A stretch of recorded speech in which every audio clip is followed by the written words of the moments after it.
Okay, sick. What's up, everybody? This is Samuel Ignaczak. Thanks for coming in, man. Appreciate your time. No problem. Thanks for having me. A lot of reasons why I wanted you in here. I'm excited for this conversation. I think this is going to be a good one. Should be. Excited. Let's kick things off. You are a first lieutenant in the Marine Corps, right? Yes, sir. Sure am. Recent promotion? Probably a little bit over a year ago. I think August of 2023. So, no, 2022. My bad. Yeah, 2022. So it's been a little bit, like a year and a half. So it takes like 2 years from when you pick up second lieutenant to pick up first lieutenant, and then from there it's like another 2 or so until you pick up captain. So I got a little bit more time until I pick that up. But yeah, we can talk about that later. So let's start from the beginning. You did accounting at SMU. Yep. You did 5 and 4, right? 5 years, 5-year program and 4. Yep.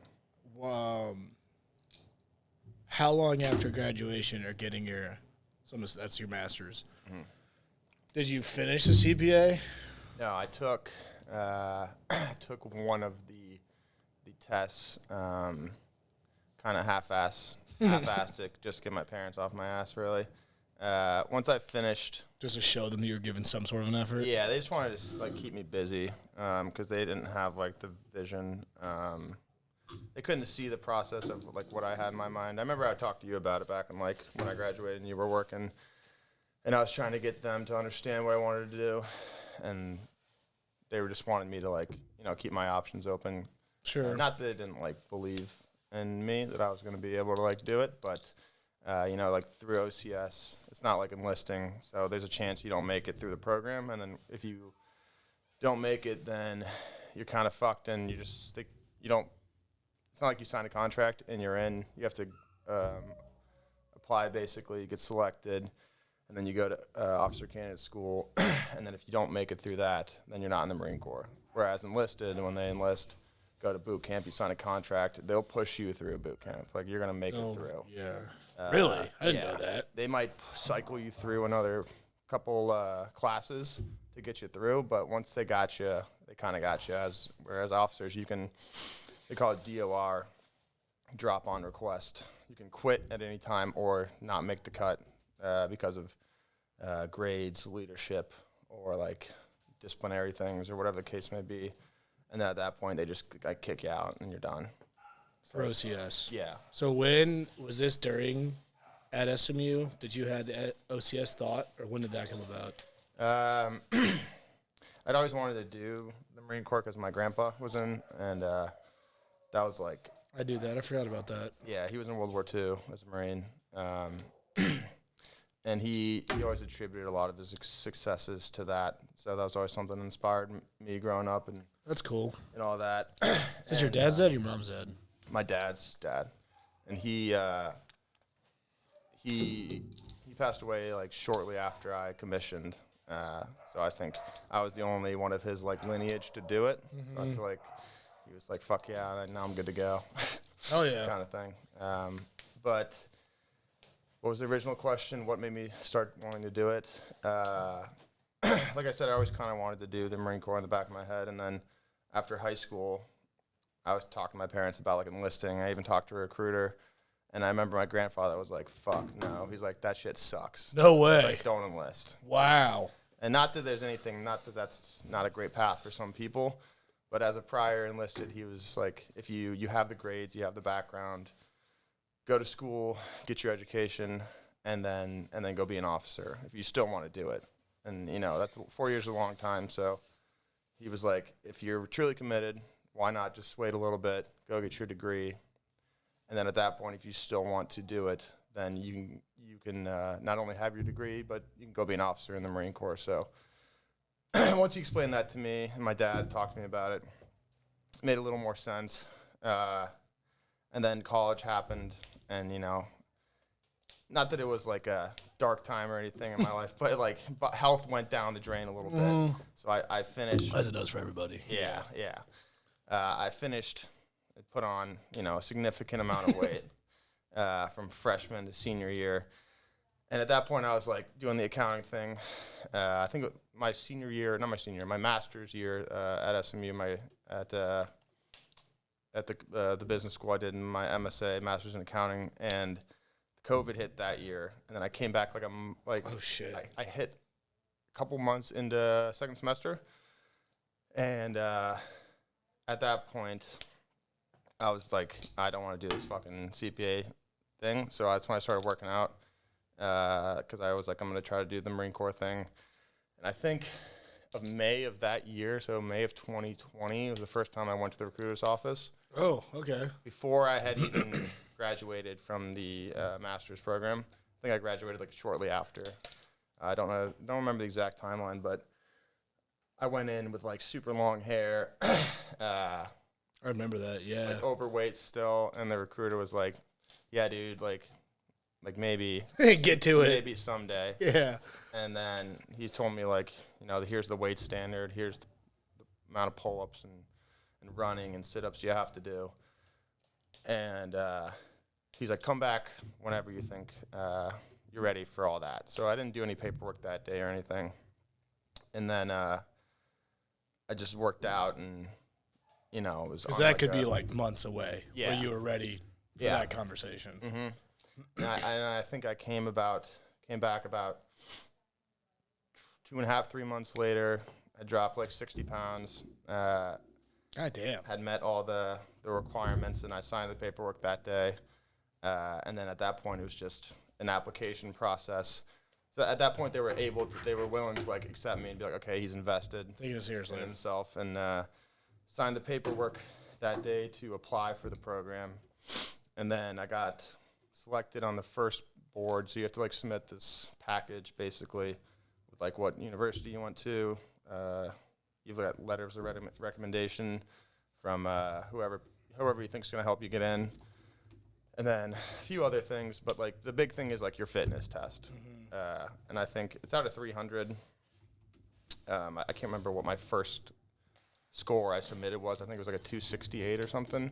But when you're first trying to get in, they're looking for as close to 300 as possible because it's pretty competitive as an officer trying to get in. So I think my first one I submitted, like I said, was like 268 or something. And so this is like push-ups, sit-ups, running. Like if you can do 50 pull-ups, it's like a 50 out of 50 or something like that. Yeah, so I can explain the exact. There's 3 categories. It's pull-ups, plank, and 3-mile run. So the pull-up, you have to get 20. It's out of 100 points. Each more.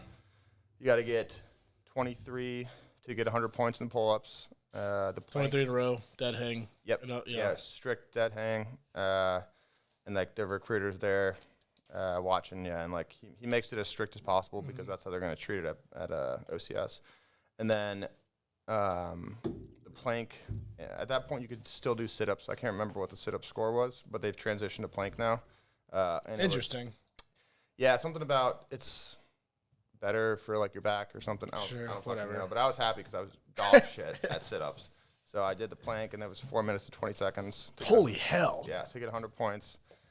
And then the run is the most ridiculous fucking thing. The Marine Corps has never conceded to fucking making it more realistic. But to get 100 points in the run, it's 18 minutes for 3 miles. So it's a 6-minute mile pace.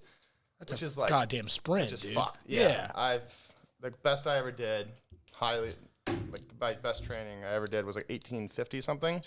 But I was like, I'm a stud. This is sick. 50 seconds is so much time to cut off, too? Yeah, I'm never going to get 18 minutes. Holy hell. And I don't know many people. I mean, that's not true. There's a handful, but those are like runners. Right, It's not your average Marine's getting 18 minutes. Your average is probably getting anywhere from 19 to all the way up to like 24. Okay, so like a perfect 100 is 18 minutes. Mm-hmm. Like, so what is like 19 minutes get you? Is that like 90? For the run, I think it's about a point every 10 seconds. So it gives you like a 94. Okay. Yeah. The pull-ups, so like that's why you don't have to worry about the run too much. Because like a 19 versus an 18 is like a 94 to 100. But the pull-ups, like 20 pull-ups to 23 pull-ups is like 100 points versus like 70. Oh, or like fuck, 60 or like 72 or something. So it matters a lot more how many pull-ups you can do. And I got you. And you got to max the plank because like we all call those the gimme points. Like, you got to do the plank. Just sit there and do it. Don't be a pussy, and you'll get the plank done. Right. The pull-ups are just about time. Put in the time to get 23 pull-ups. you'll be fine. The run is everyone's like, all right, they call it max, relax. So you max the other two, and then the run, you're like, all right, I'm going to fucking just get enough points to not fail. Was that how you approach the training? Pull-ups are tough, dude. To get 23 in a row, that's tough to get to. I've always gotten 23 on all my tests, and I've always maxed the plank. The run has varied throughout my career greatly, so I think the first one I did in like 23 minutes or something. Mm-hmm. And then I've gotten all the way from 23 to like an 18:50, but anywhere in between there is where I've been my entire career. But running was by far the hardest thing when I was first getting in shape to like get back into, because like just the weight and the legs and the bones take a lot longer to get used to. And it was really frustrating at first trying to run, because it was like, how the fuck am I supposed to run 3 miles in 18 minutes? I can't run one in like 9. Right. And then it's a slow process, but I definitely tried to like sprint through that process, and that can like negatively affect your training more than you realize at the time, rather than like doing a process like running slow, long distance, and then doing days of sprints. Like an actual training Back program. then, I was just like, I'm just going to run as fucking hard as I can, as long as I can. And like, they probably torch your legs. Yeah. Did you get shin splints? I started to, well, you remember in high school. Yeah, yeah. Because we played lacrosse together in high school, and I had like crippling shin splints then. So I was always really worried about that. Those things hurt like a motherfucker, dude. Those things will put you down. Yeah, like you can't walk. It hurts so bad. No, if you let them I'm lucky I had that experience in high school, because now I know, oh, fuck. When I start to feel them, I'm like, all right, I'm laying off for a bit. I'll go do the assault bike, or go swimming or something.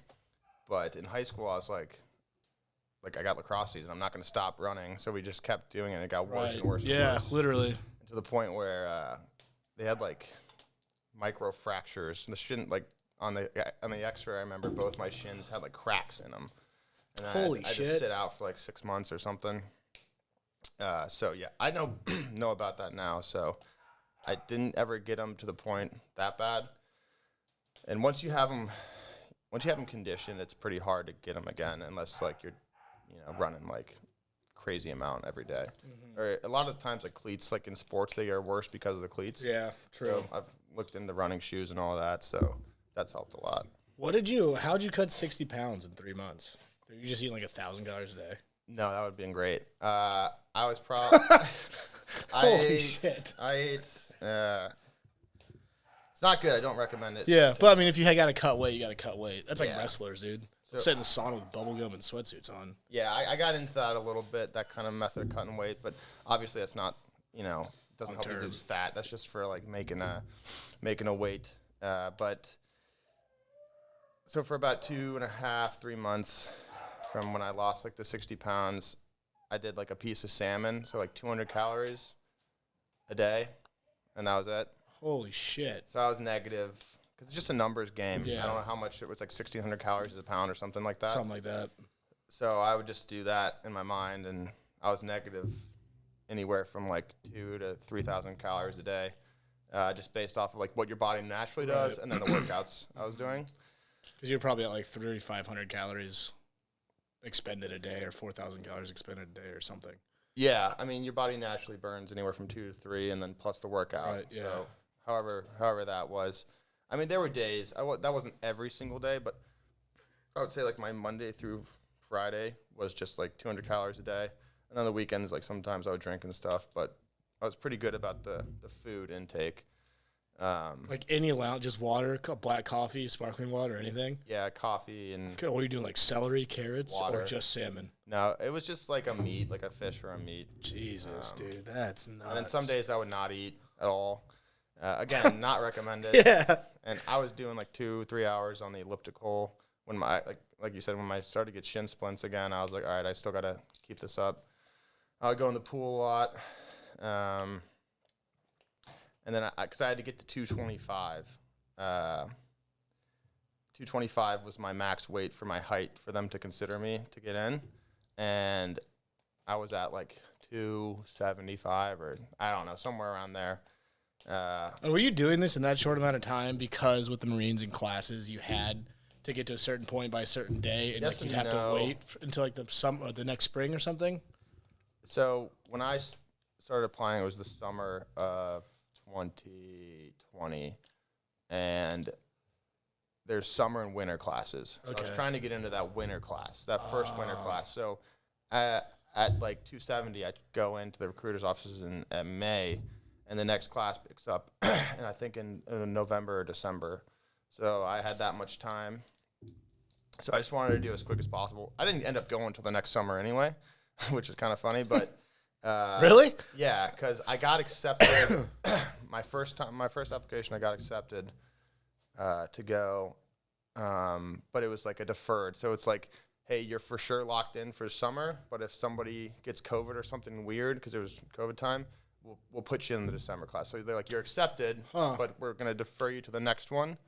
But if like you're on a wait list for this one, and I ended up not going until the next summer. So I went in the summer of 2021. So does that score you were talking about to get accepted? Mm-hmm. Is there like, does that go into like your class ranking? No. Like there's no point once you're like in. Once you're in, you're good.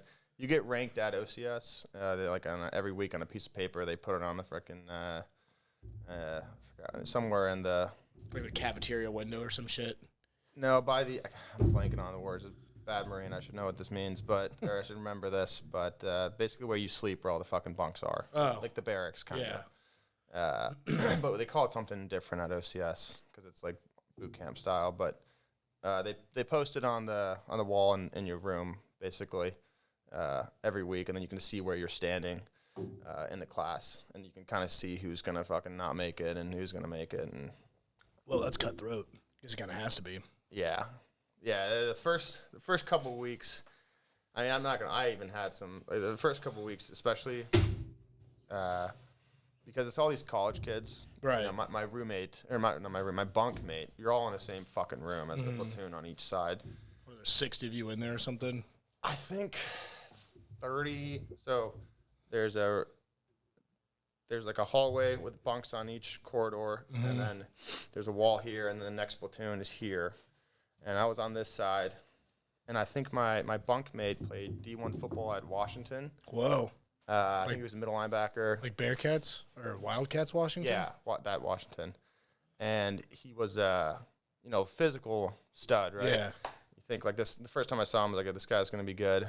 And he ended up dropping day 3. Whoa. Just because he couldn't mentally take it. Sure. And once the instructors like smell the fear, like they just fucking They lock come in at on you you. and you're Yeah. fucked. And Yeah. it's pretty hard to come out. Get this little pussy. Yeah. Yeah. Like the minute you show any fear, they're like sharks just on you, Hot damn. and they'll fuck you every morning and every night, and they'll just pick on you until you quit. What's the count like instructors to kids? Like 1 to 10 of you? 1 to 5 of you? So my platoon, we had our platoon commander, who's an officer, a captain, and I think we had about probably 4 to 6 instructors per platoon. But they would take shifts, so there would be like 2 on, 2 off. And how many's in the platoon? I think we started with about 40. And again, I'm like, this was a while ago. I'm probably jacking a little bit. It's up. all good. Trying to think. I mean, it's as good as you remember. It's not like we're going to fucking fact check you on this. How are we Yeah, gonna I do just that? know some other another Marine hears us or something, and he's gonna be like, no, that's not true. But as best as I can remember, because I was Alpha Company 3rd Platoon, and I think we started with about 60 or so, 30 on each side, sounds right, and it got down. I think we dropped like 25. So it, whatever percent that is, was like the attrition rate for OCS. Not that it's like it's not like you see in the movie or see like in Buds or anything, or where it's like physically insane. It's definitely hard, and it's hard for people just getting into it. But like I said, these are just a bunch of college kids who are just like saw fucking Full Metal Jacket or something. Right. Like, I want to be in the Marine Corps. And then like mentally it fucks a lot of them. Yeah. They're like, whoa, this actually really This is sucks. insane. Yeah. I want to go back to the OCS and versus enlisting. Yeah. To go and do OCS, like Do you have to do it? Do you have to have a degree to go and do it? Yep. Or can you do it with like, well, what's it when you get to your high school, your associates? GED. Yeah. Can you do that? If you have a degree from any accredited university in the United States, then you can go apply. You have to have a degree, though. Yes. Okay. And Interesting. So there's so I did OCS, and then there's a PLC. Officer Candidate School. Yep. Okay.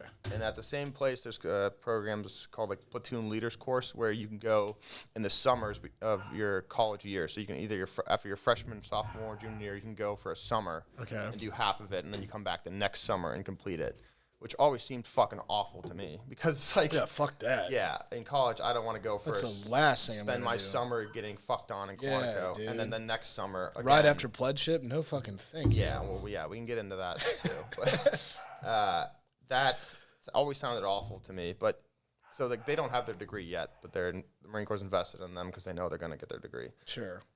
There's also enlisted to officer programs where you can, as an enlisted Marine, apply to go become an officer, and they'll pay for your school, and then you go to OCS after. There's a bunch of programs to go from enlisted to officer, but if you want to go straight to officer, you have to have your degree, yeah. So, okay, that kind of answered my question, why you would do one versus the other. So the enlisting are like kids maybe right out of high school, maybe didn't complete high school, that kind of a thing. You have to have at least your GED. You do? Okay. Yeah, whatever the high school. GED, yeah. Yeah, GED to enlist. And then you can go at 17 with your parents' permission and signature, or 18 without that. Straight up. Okay. And that's just, I mean, the draw to that, it's different now that we're in peacetime, but like during wartime, you know, even kids who had like college in their future were enlisting because they just wanted to get into, you know, that environment. Mm-hmm. I was curious with that because you always hear about kids getting their college paid for by the service. Yeah. That's through very Army, common. Navy, Air Force, etc. I was curious about if the Marines had that too. Yeah. So it's called the GI Bill, and when you enlist or commission for the first year or so, I can't remember exactly how long, you give a certain percentage of your paycheck to this bill, and then they'll pay for, and again, I don't know the specifics, but they'll pay for some amount of college for you and all your dependents, or a certain amount of your dependents, like your wife or your kids. Wow. Yeah, That's it's cool. a really cool bill. That makes perfect sense. Like people would want to do that then. Yeah. And I'm sure it's up to a certain amount. Like you can't No, can't I get think all they'll of pay them. for 4 years at any. Really. Yeah, and then there's this thing. It's called BAH, so Basic Allowance for Housing. They'll pay for your apartment or whatever, and then some schools, some Gold Star schools, will match that. So you're making like double. Whoa. So it's a pretty good gig actually. So then what was the shit at the kids would do in high school and a bunch of kids would do it in college? ROTC. Yeah. So what's that? That's to become an officer as well. So there's like junior ROTC people do in high school. Yeah. And then there's ROTC that you do in college, and they'll pay for your college while you're doing it. And every weekend you have to go to like, go on like fucking rucks or runs and stuff. Yeah. There's Mizzou does that. They have a program. Alec Warrenberg did it. Yeah. Reserve Officers Training Corps is a leadership opportunity. Okay, so they could go into any force then. Yes. That's not specific to There are, because I know some of my friends did like Marine Corps ROTC. Okay. There's like Naval ROTC. Oh, that's I maybe was not curious Marine on Corps, that. but there are branches. There might be some schools that don't have a specific one. I'm not versed in the ROTC world. I have a few friends who did it, but obviously I didn't do it, so I don't know the specifics. Sure. So with the OCS and enlisting, and with we'll get into the ranks and everything, but with OCS and enlisting, OCS you get your degree and et cetera. It might take 4 years or however long it takes. Is that just like basically like leapfrogging all of the enlisting ranks? And it would, if you're enlist to go eventually get to be an officer, would you go through all those ranks to get to whatever you are? No. To be a first lieutenant? So they're think of them as completely separate ranks. That's what, because I was looking at this earlier to understand, and it's not like these go direct into this. No. And these those don't are, go. Well, those are even different, but That's what I was assuming. so think of all these as completely different rank structures. So we're looking at So like the some people can go from Marines rankings for enlisted, warrant officer, and then officer. That's what we're looking at. Go ahead. So, like for example, I have a staff sergeant right now who's applying for the Marine Corps enlisted commissioning program. So he's going to go from staff sergeant, and he's trying to now become an officer. This is a whole different thing. We can talk about that later. Warrant officer's a whole different thing. Yeah. And then he's trying to become an officer. So he will then start out as a second lieutenant. But you do not have to, like, become a sergeant major of the Marine Corps to then, like, try to become an officer. Okay. Yeah, so there's different programs. I don't know if there's a minimum rank. I'm sure there is, like sergeant or corporal. But to go from here to apply to become here. And then... What's this? What's warrant officer? Warrant officers, again, I'm going to talk about yeah, well, to your knowledge, yeah. That's all I ask is to your knowledge. So there's the Chief Warrant Officer program to go from enlisted to, we call them CWOs, and they go to the same school that we as officers go to in Quantico called the Basic School, where we learn all the basics of becoming an infantry officer, and it's about a 6-7 month course. And they will they'll put in their CWO package and go to the same school as the officers, and they'll become a chief warrant officer. So it's kind of the bridge between enlisted and commissioned officers. So, yeah, they're called like warrant officers. So they're not commissioned, they're not enlisted, but they are officers. It's a bridge. I think they might technically be commissioned. I'd have to read into that. Become commissioned officers. Yeah, okay, so they are. But we call them warrant officers. And they usually specialize in one certain field. So one of our chief warrant officers in my battalion was our CBURN officer. It's chemical, biological, radiation, whatever the N stands for. But he specializes in, like, dealing with gas and stuff like that. Whoa. And then we have a chief warrant officer, gunner, who I don't think they have it here, but that's a whole nother rank, not rank, like a whole nother specialty, where he's the head advisor of all things tactical and all things like weapons in our battalion. So if you have a question about what weapon you can shoot on what range, you go to him. Gunner. That makes sense. The gunner, the battalion gunner. So they really just specialize. There are commissioned officers who specialize in a certain field that assist, their battalion. So, you were mentioning it earlier. So second lieutenant to first lieutenant, and enlisted to then apply for officer. Is it like an X amount of required years to go from one to the next, or is it based on deployments, or is it based on things you show leadership and in an actual corporate world they want to give you a promotion because you're doing well, or how does all that shake out? Depends. So the ranks right now are let's see. So when you commission at first, become a second lieutenant, and then it's pretty much 2 years on the dot you pick up first lieutenant, as long as you don't get a fucking DUI or something like that. Sure. As long as you're not on legal hold, you'll pick up first lieutenant. These two are really kind of looked at as the same in the Marine Corps. This guy's got a little bit more experience, but they're still booed. They're still lieutenant. So I'm a first lieutenant, so I'm still a junior officer. Once you pick up captain, you get a little bit more, that people know you've been in for a while, get a little bit more respect to your name. But again, this used to be different, so you'd get selected to become a captain. Not every lieutenant becomes a captain.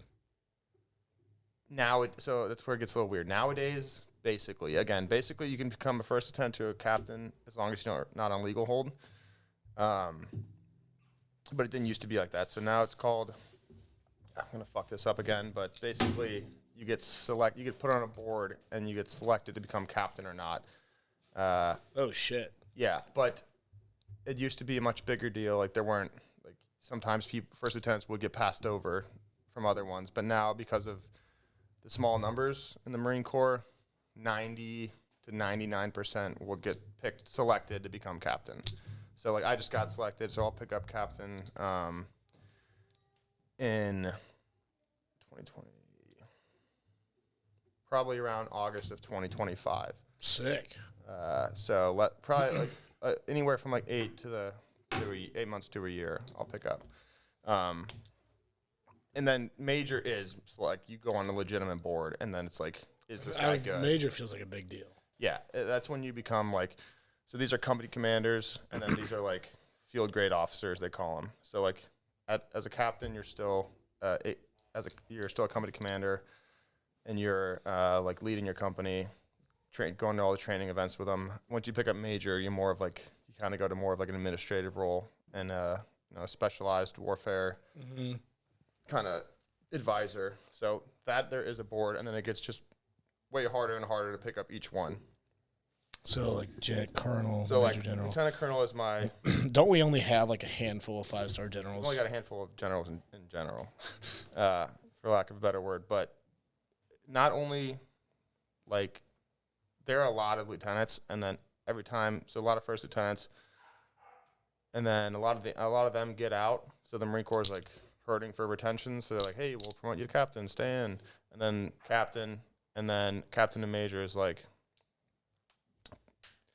Not like crazy exclusive. As long as you're a decent captain, I'm pretty sure you pick up major. But when it comes to lieutenant colonel, it's like a much bigger deal, and it gets a lot more difficult because there's only so many of them.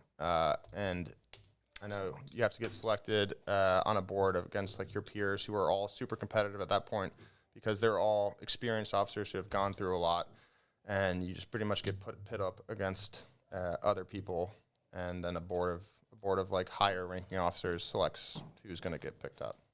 God damn. Like for example, the highest ranking guy I coordinate with on like not even a daily, but like a weekly basis probably is lieutenant colonel. So that's an 05, and it goes all the way to fucking 010. We don't see these guys. I figured. Like these guys are so higher up. For sure as fuck don't see him. Never see him. I've seen one of them. I see him on a probably monthly or bi-monthly. So for these guys, colonel, brigadier general, major general, lieutenant general, and general, are these like whatever branch of the military it is, do they need them on like you won't become a major general unless another major general retires, or is that like based on how many people are enlisted, or how does that work? Mm-hmm. Yeah, I wish. Or do they have? I wish I knew the exact answer. That's fair. I don't want to give the wrong answer. I think it's like a quantity thing. I have no clue. I've heard that we only have so many generals. Yes. I've known that's a big deal. Yeah, it's incredibly challenging to pick up even 1 star, let alone 4. To go from colonel to general is like a huge deal. So the guy that you speak to weekly, Lieutenant Colonel? Yeah, his name's Lieutenant Colonel Kerrigan. Yeah. How old is he? Commander. Oh, I don't want to get in trouble. No. But like for you to go to Captain, Major, Lieutenant Colonel, is that like 10 years, 15 years, 20 years? So this was 2. So I got in when I was 23. So I'm 25 now. This is at least another 2. So 27, 28. This is probably at least 4. So then you're at 32. This takes a long time. So I would say he's 40 to 45. Okay, that's fair. That's fair. I wasn't expecting this guy to be 30. That up and you're hearing this, but I think 40 to 45. Okay. And then the colonels start. I mean, these guys look old. Yeah, that's yeah. They look pretty old. There's some colonels that are still looking pretty chipper, but after that they start to get pretty old. I mean, these guys they're in for like 30 years. Yeah. Let's find out. I wonder if that's a simple Google answer. How many I'm sure you can find that out. Are in the U.S. military? In the Marine Corps or the military? For the total number of active duty general or flag officers is capped at 219 for the Army, 150 for the Navy, 171 for the Air Force, 64 for the Marine Corps, and 21 for the Space Force. I forgot about the Space Force. Yeah, me too. So what a total number of active duty general or flag officers? Yeah, so they're just talking about these guys, like where do you have it? Yeah. They're just talking about any of these guys. Okay. 4. So there's 65 of them in the Marines. That's fucking none. Look, we're like the smallest branch too. Oh, really? Outside the Space Force now. Oh, interesting. But like, if you look at so that means there's 65 of these 4 total. Yeah. Wow. That's what I'm saying. It's pretty. Yeah, it's not that's a lot. Nothing. And there's only like a couple of these. There's a good amount of these, I guess. But like to go from a full bird, we call it, to a 1 star is fucking a huge deal. A full bird. Yeah. So the instructor, I guess we have like, these guys are like division generals or commanding officers. Okay. So like 2nd MARDIV, 2nd Marine Division, is based out of Camp Lejeune. And I think it's a 2-star or 3-star who's in charge of that. So he's in charge of like the entire fucking base. And then these guys are like, you know, at the Pentagon. SecDef type shit. Yeah, much higher. But yeah, I mean, they have like a crazy amount of support staff that help them. So they're not doing everything on their own, but it's definitely a hard job. And it's more like hard to get selected, I think, than it is to actually do the job. Current Marine. Yeah, I mean, that goes with a lot of things. Yeah. General Eric Smith, General Christopher Mahoney, and Sergeant Major Carlos Ruiz. Would you look up? Okay. Well, Sergeant Major is enlisted, but... you know that guy? Or that guy? Mm-hmm. General Eric Smith, General Christopher. Dude, they look like Marines. Yeah, so I don't know if they can see that, but, like, that's what the generals all look like. Yeah, yeah. Like, to a T, basically. And they all got fat, you know, stacks and show. Yeah, could you go through and tell me what all those are? Not asking you to. Fuck no. Really? No. I'm like I'm pretty shitty administrative Marine. And I'm sure a lot of my friends would fucking be like, you're an idiot for some of the answers you've given so far. Yeah, whatever. I'm telling you what I know, but I have like, it's like, for example, he's probably got, I don't know, like 30 fucking ribbons and his jump wings and stuff, but my stack, I have 4 of those. Holy shit. Yeah, and he's got like, so that just speaks to like how long he's been in. Damn. Yeah, and I had 2 for a long time. From this deployment, I just got 2 more. So, like even it takes a long time to. So it makes sense how you would know if this guy's somebody from far away with the stars on his shit. Yeah, if you see that, like, I'm walking the other fucking way because I don't want to talk to him. That's fucking funny. I'm fucking lost. You're good. This is crazy, dude. I bet, and everyone. I wonder if they can hear the dog. Do you think they can hear the dog? They can probably hear the dog. Probably, yeah. Whatever. Sorry, buddy. We have a puppy. So OCS. How long is OCS? Months? 6 months? You say? No. OCS is 10 weeks, I believe. Whoa, really? And what's after OCS? So after OCS, if you make it through OCS, you get your commission, so you become a 2nd lieutenant. Oh, that's what I was going to ask earlier. Sorry to interrupt. What is commissioned? I had NCO written down. It's a non-commissioned officer. So those are enlisted. So, yeah, what's NCO? What's commissioned versus non-commissioned? So commission, you get like a commission from the President of the United States to be an officer. So like if you looked at my promotion warrant or whatever, it's like from the President of the United States, you have a commission. Okay. And then there's non-commissioned officers, we call them NCOs, who are corporals and above, who are, so that's like E4s, the 4th list rank, and the enlisted and above are what we call non-commissioned officers. So like they're still treated as like higher level advisors, but they're not commissioned like we are. I see. Yeah. You don't really refer to them as officers, they're just like NCOs. Got you. Keep going. Post OCS.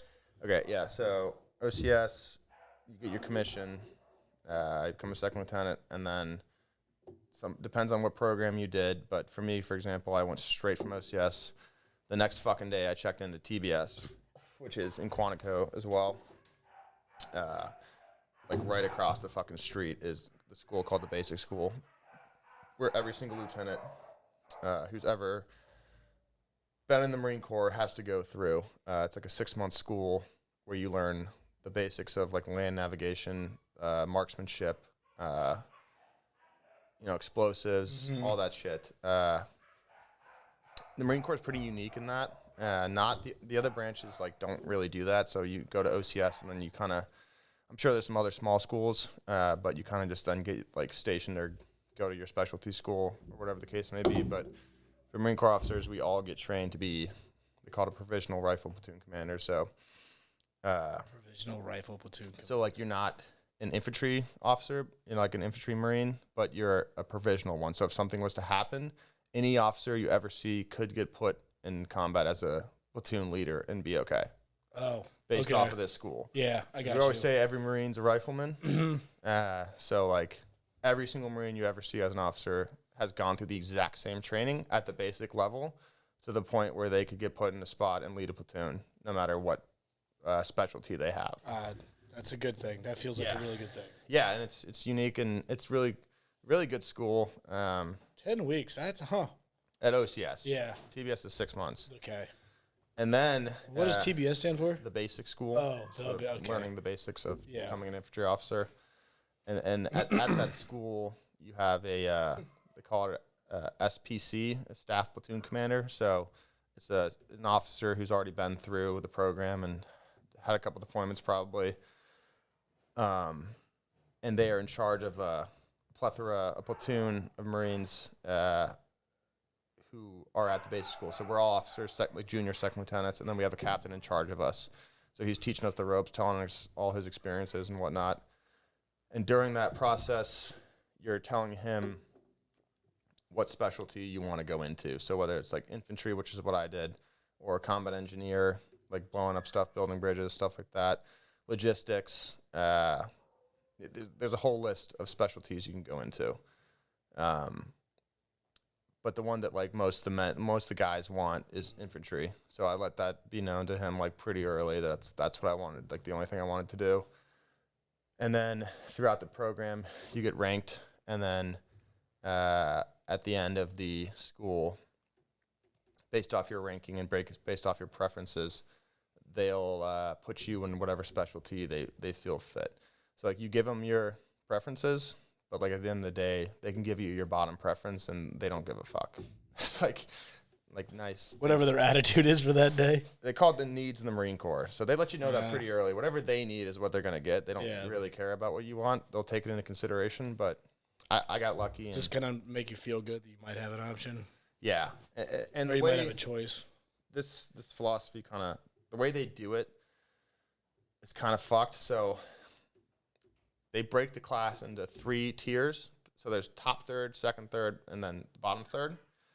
And based off where you rank in that third, you will get your top preference. So let's say I'm in the top of the bottom third, and I want to do infantry.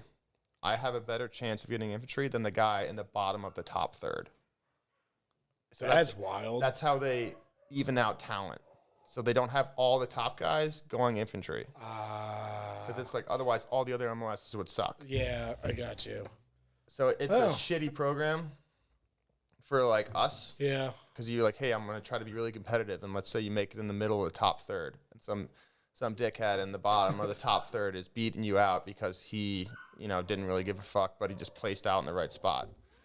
Because you were top 10 and he was like 38 or whatever instead of 36, and he was IC. Yeah.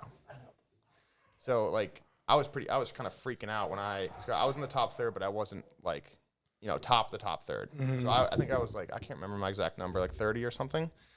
And there's like 200 and so I was like middle of the top third. And I remember my staff platoon commander was like, we're gonna hopefully figure it out, and I ended up getting it. So you got it. You're saying as in you got infantry. Yeah. And then from there you go on. So after TBS, you go on to your specialty school, which is where you go learn what you're going to be a platoon commander for. So then I went to the next school, infantry officer course, right across the street in Quantico again. So I was there for like a fucking year and a half. And that's where you really figure out like who's who. Like that school will fuck you up. It makes everything else to that point seem like a walk in the park. Really? Yeah. And you think you'd done a lot at that point, and you went to like OCS and went through 6 months of this, hard school. But that school is where they find, who's who. And, it starts out with like a lot of guys again, and then we have a pretty high attrition rate, and then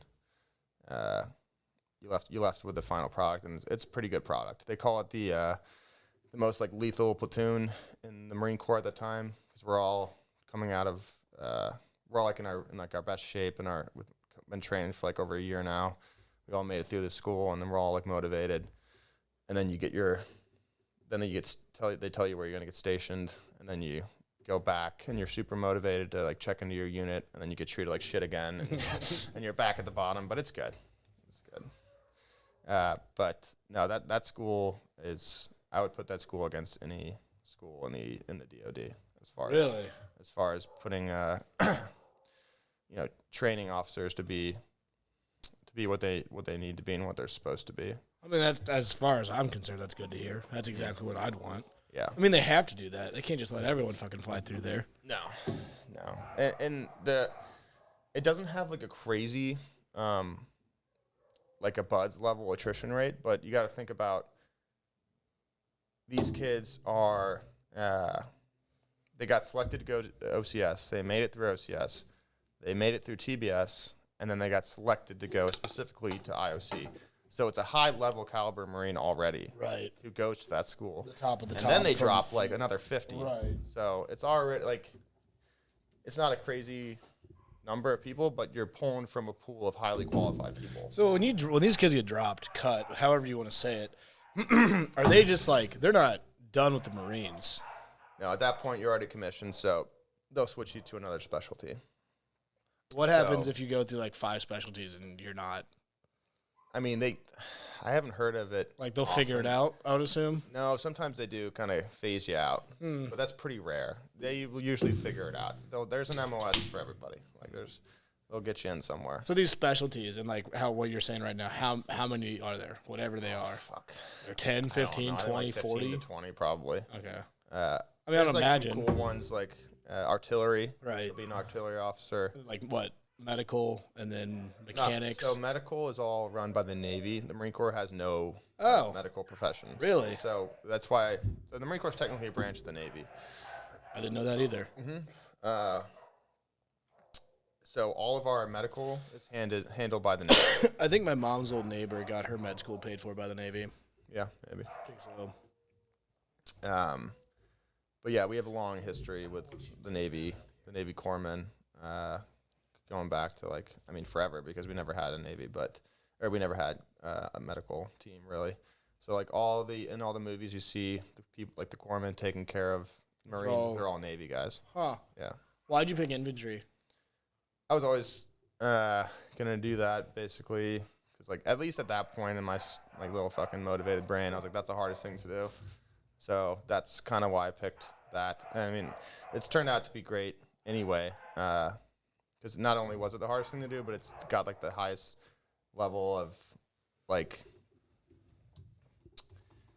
it's the most like in-depth personal experience you can have with your Marines, because like you're a platoon commander in the infantry, building training plans, like getting to know your Marines. I mean, not that you can't do that in other specialties, but like it feels the most organic and real in the infantry, because like that's what people think of when they think of the Marine Corps, right?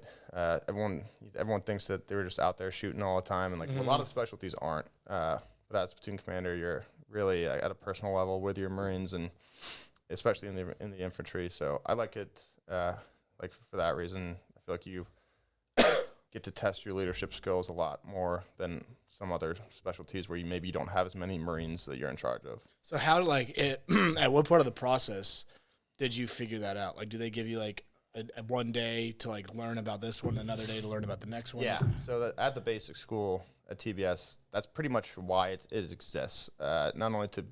It's like a rotational thing. Yeah, but you're doing different MOS specialties every other day, basically. I see. It's focused and rooted in infantry, because every Marine infantry officer. That makes sense. And that's what they want us to basically be able to do at the end of the day.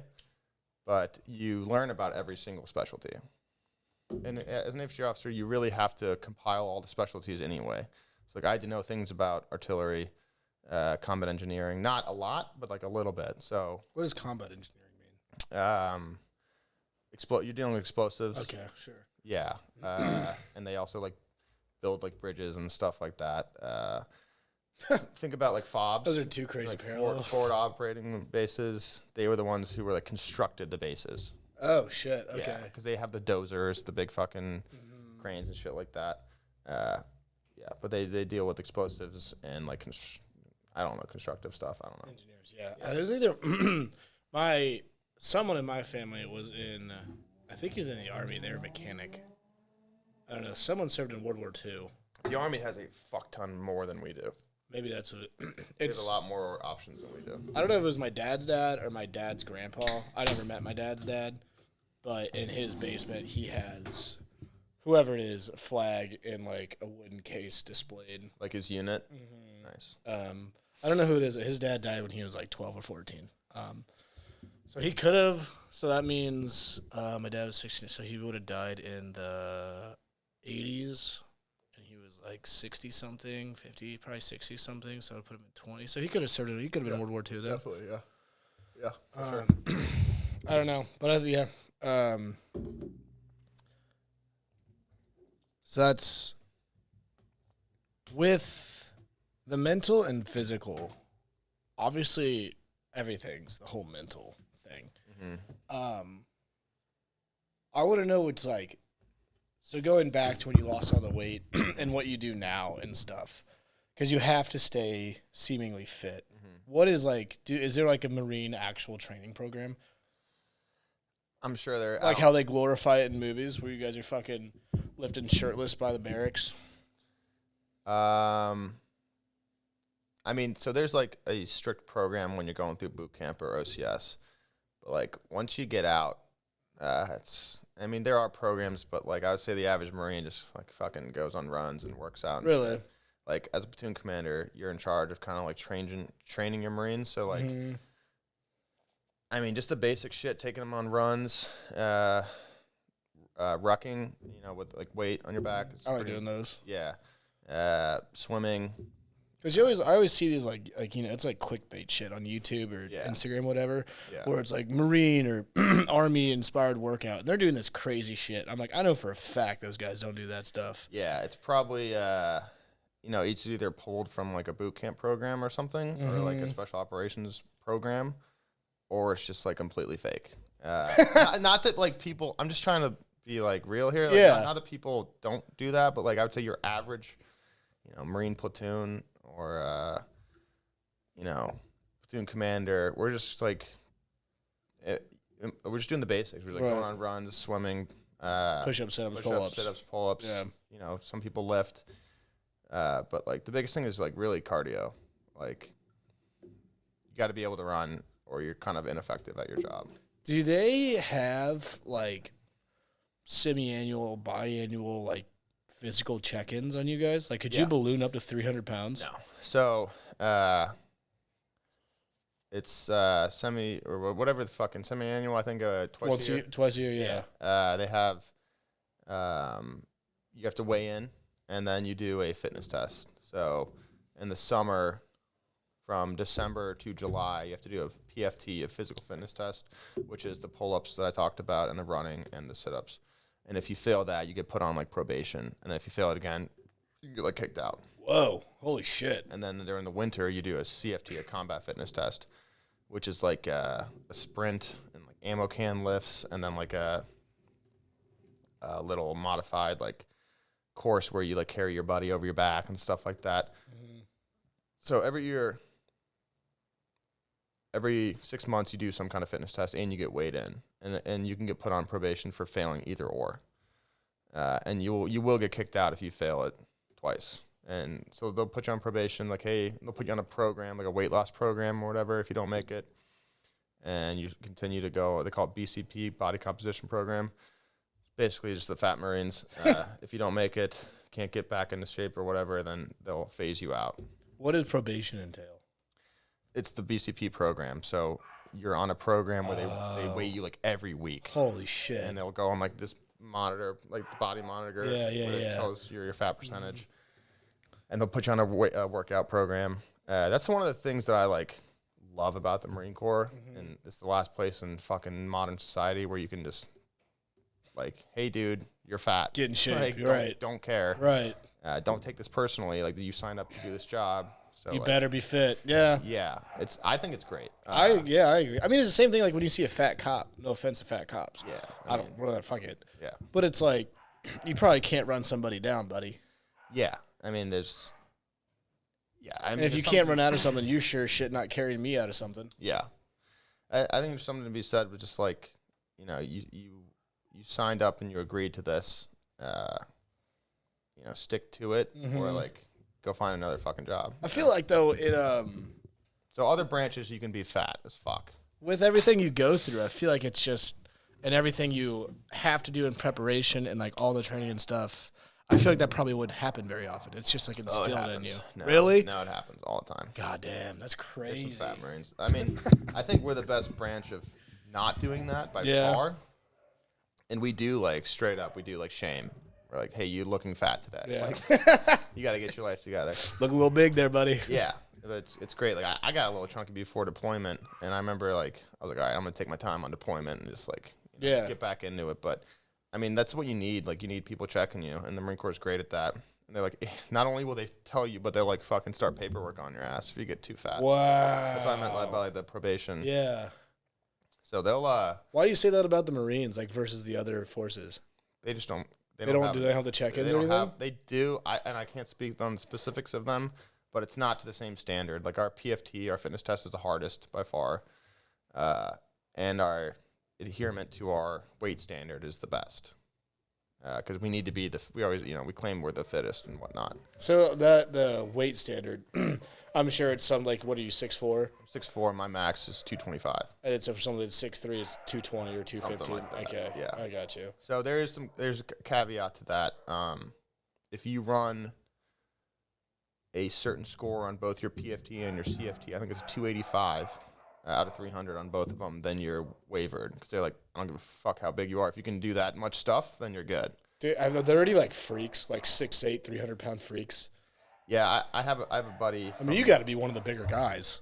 I'm bigger, but I'm not like they're bigger dudes for sure. Jesus, like, my buddy. This is a way to get in that we didn't talk about, but if you go to the Naval Academy, you don't have to go to OCS. So yeah, that makes sense. You go to the Naval Academy, and then you can. There's like a small program you do, but you don't go to OCS with all the other guys. So you can go be an officer, either pick Navy or Marine Corps. And I had a buddy who I went to infantry officer course with, who was a football player at the Naval Academy. And he's one of those guys who's just like a genetic freak. He never made weight, but nobody gave a fuck because he was like killing it on other ways. And they can also, if you're overweight, they'll do a body composition, like tape you and stuff. And you can make if you make that tape, then you don't have to be under the weight. Just because if you're packing muscle. It's muscle, yeah. You carry it all in your ass or something like that. So that's another thing. Like we give them options. Like, hey, you didn't make weight. Great. Do you tape out? Like, is your composition just kind of freaky because you're big? No. Okay, sweet. Can you do the PFT and CFT at this score? Okay, no. Now we're gonna fucking, put you on probation. That makes sense. Yeah. So, I mean, if the guy is 6'4", 260, but he can rip 30 pull-ups, you probably want him in there. Yeah, nobody cares. As long as you as long as you meet the standard, like you're good. Like no one's gonna shame you if you're a certain weight, but you're meeting the standard. Is this semi-annual thing? Is it as strict as it is when you're going first ed? Is it still the 18, 3 and 18, the 23 and the 420? Yeah, it doesn't change. Even when you're 50? No, okay, that's a good point. Yeah, no, when you're older, it does change. Or is it by ranking or something? No, it's by age. Okay. So you can even pull it up. PFT, Marine Corps PFT scoring sheet probably, and it'll say what age you're at and what score you need to hit. PFT score chart. Sure. Yep, it's right there. It's from 2014. Yeah, age group. Okay. So this isn't the official one, but I'm sure it works. So based off your age, you got to do a certain amount. What are these minimum maximums? Pull up. Oh, that's for women, or it says men or women, but I don't know if this one's men Marine pull-up standards age. Yeah, let me, oh, I see. This is men, and that's women. Okay, there you go. Yeah, but this is probably pretty old anyway. It said it was from 2014. Yeah, it's probably changed a little bit, but there's like a Marine Corps official one. That's 87 push-ups? Holy fuck. Those are if you decide not. So even if you get the max push-ups, you only get 75 points. Instead of pull-ups? Yeah, if you decide to do them other than pull-ups. Crunch. So yeah, let me pull up the real one. This is not the real one. that one says from go back. It says from 2014. This is the real one. How do we? Okay, yeah, this should be good then.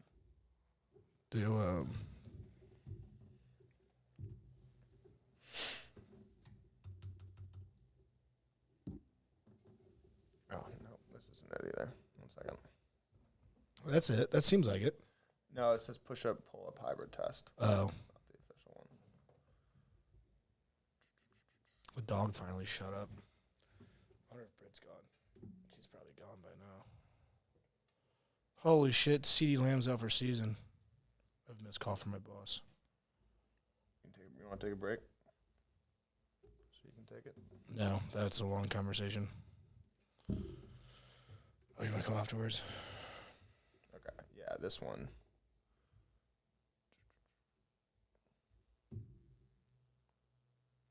So this is for the run, for example. Regardless of your age, for some reason, like I said, I was telling you earlier about the Marine Corps running, they're just dicks about it. Mm-hmm. Regardless of your age, to get 100 points, you have to get 18. Oh my God. So here's all the ages, and then here's the points that change. Okay, so at age 40, you can do it in 1830. That's insane. Yeah. 55 plus, you still have to do it in 1930. Oh my dude, what the hell? Yeah. Has that just always been the standard? I guess not regardless. Yeah, till you're 40, but still, like, no, if you're still in the Marine Corps at 40, like, what the fuck are you doing? Fuck me. What's this other shit? Oh, you pulled one up, so this is... So if you go back to where, no. Yeah, so if you want to see, click on whatever, and it'll tell you that, it'll show you the actual, I think these are pull-ups. Yeah, male pull-ups, 21 to 25. 23. So I'm about to be able to only have to do 22, right?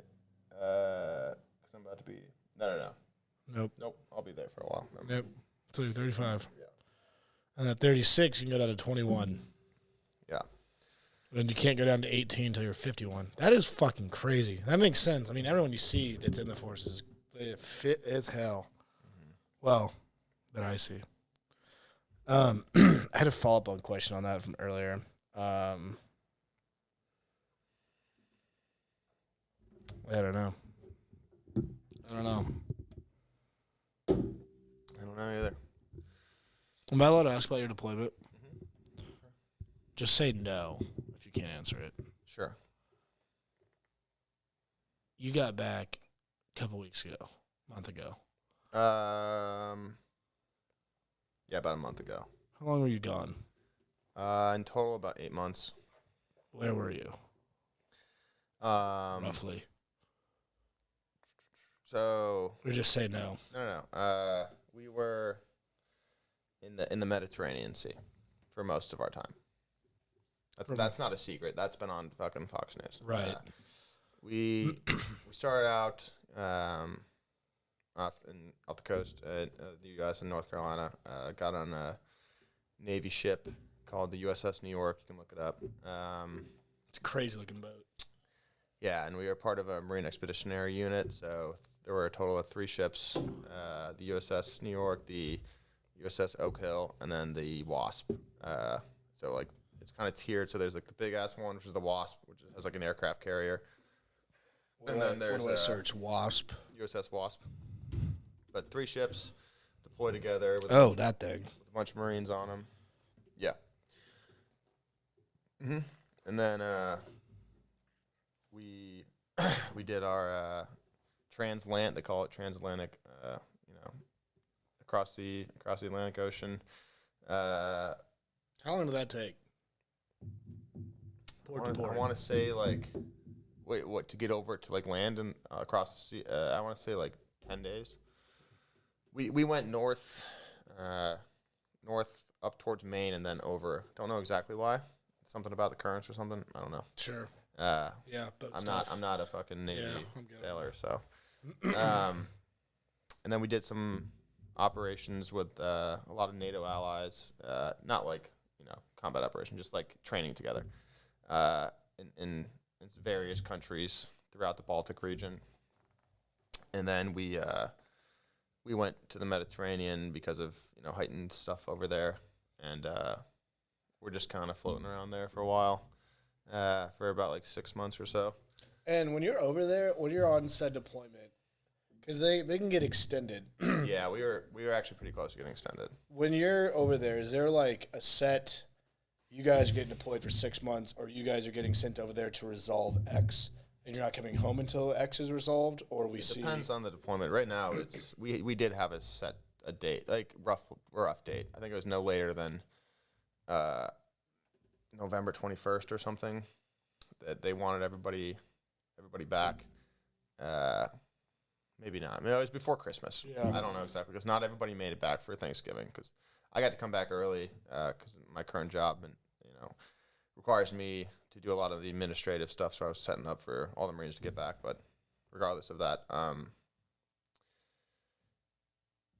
there was like a set time. It wasn't mission based. It was environmentally based, based off the current environment between Israel and Lebanon. And we were just kind of waiting there as a crisis response force if anything got too out of control. Crisis response force. That's a good way of putting it. Mm-hmm. I can understand that one. Yeah, it's literally just describes our unit or why we were out there as a Marine Expeditionary Unit. You're like the ready force for America, basically. If anything, it doesn't have to be even like wartime stuff. It can just be like earthquakes and stuff. We go do humanitarian aid to like Haiti or something. So we're out there basically anything that the U.S. needs to respond to quickly. Because we're on a ship, we're deployed, so whatever you need, we can go float over and take care of it. You can only say so much. Not like your day-to-day, and like in that region. Yeah. Like what? You were there for so long, and you were crisis response. Mm-hmm. So what were you doing, like, in the meantime? Like, you guys weren't just sitting on this boat all day, every day. Like, how long? Pretty much were. Really? Like, were you on the boat 5 days? You could get on the port for a day, or what? I think every other, I think the longest, every couple weeks at least, we'd port somewhere. But we had to be around that area. Sure, right. In case we got called in. So right. We really just, once we got over there, we were just porting in Greece every fucking time. That's kind of sick. It is, but it gets boring. Yeah. We did it, I don't even know how many times. So first couple times it was really cool. I mean, it's just going to the same place over and over again. Yeah. Yeah. We went to a couple different, like, islands in Greece, but there was the main one where we went to, like, every time. So it started out as pretty sick, and then it's like, all right, I'm kind of over this. But the day-to-day on the ship. Right, because, like, how much training can you do, et cetera? It's pretty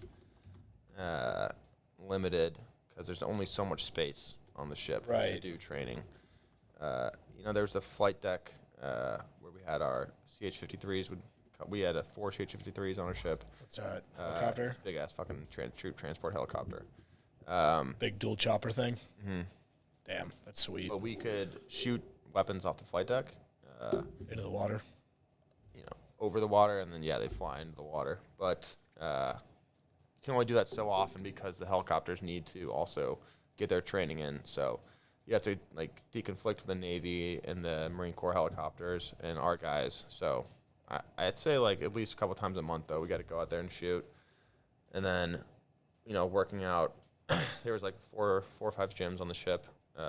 It's not a bad setup. We set up our own gym in, like, the basement, basically.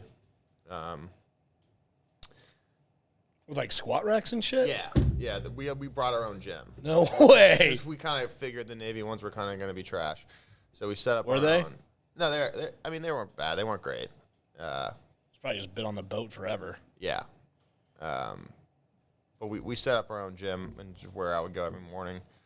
Like squat rack and free weights and a couple benches.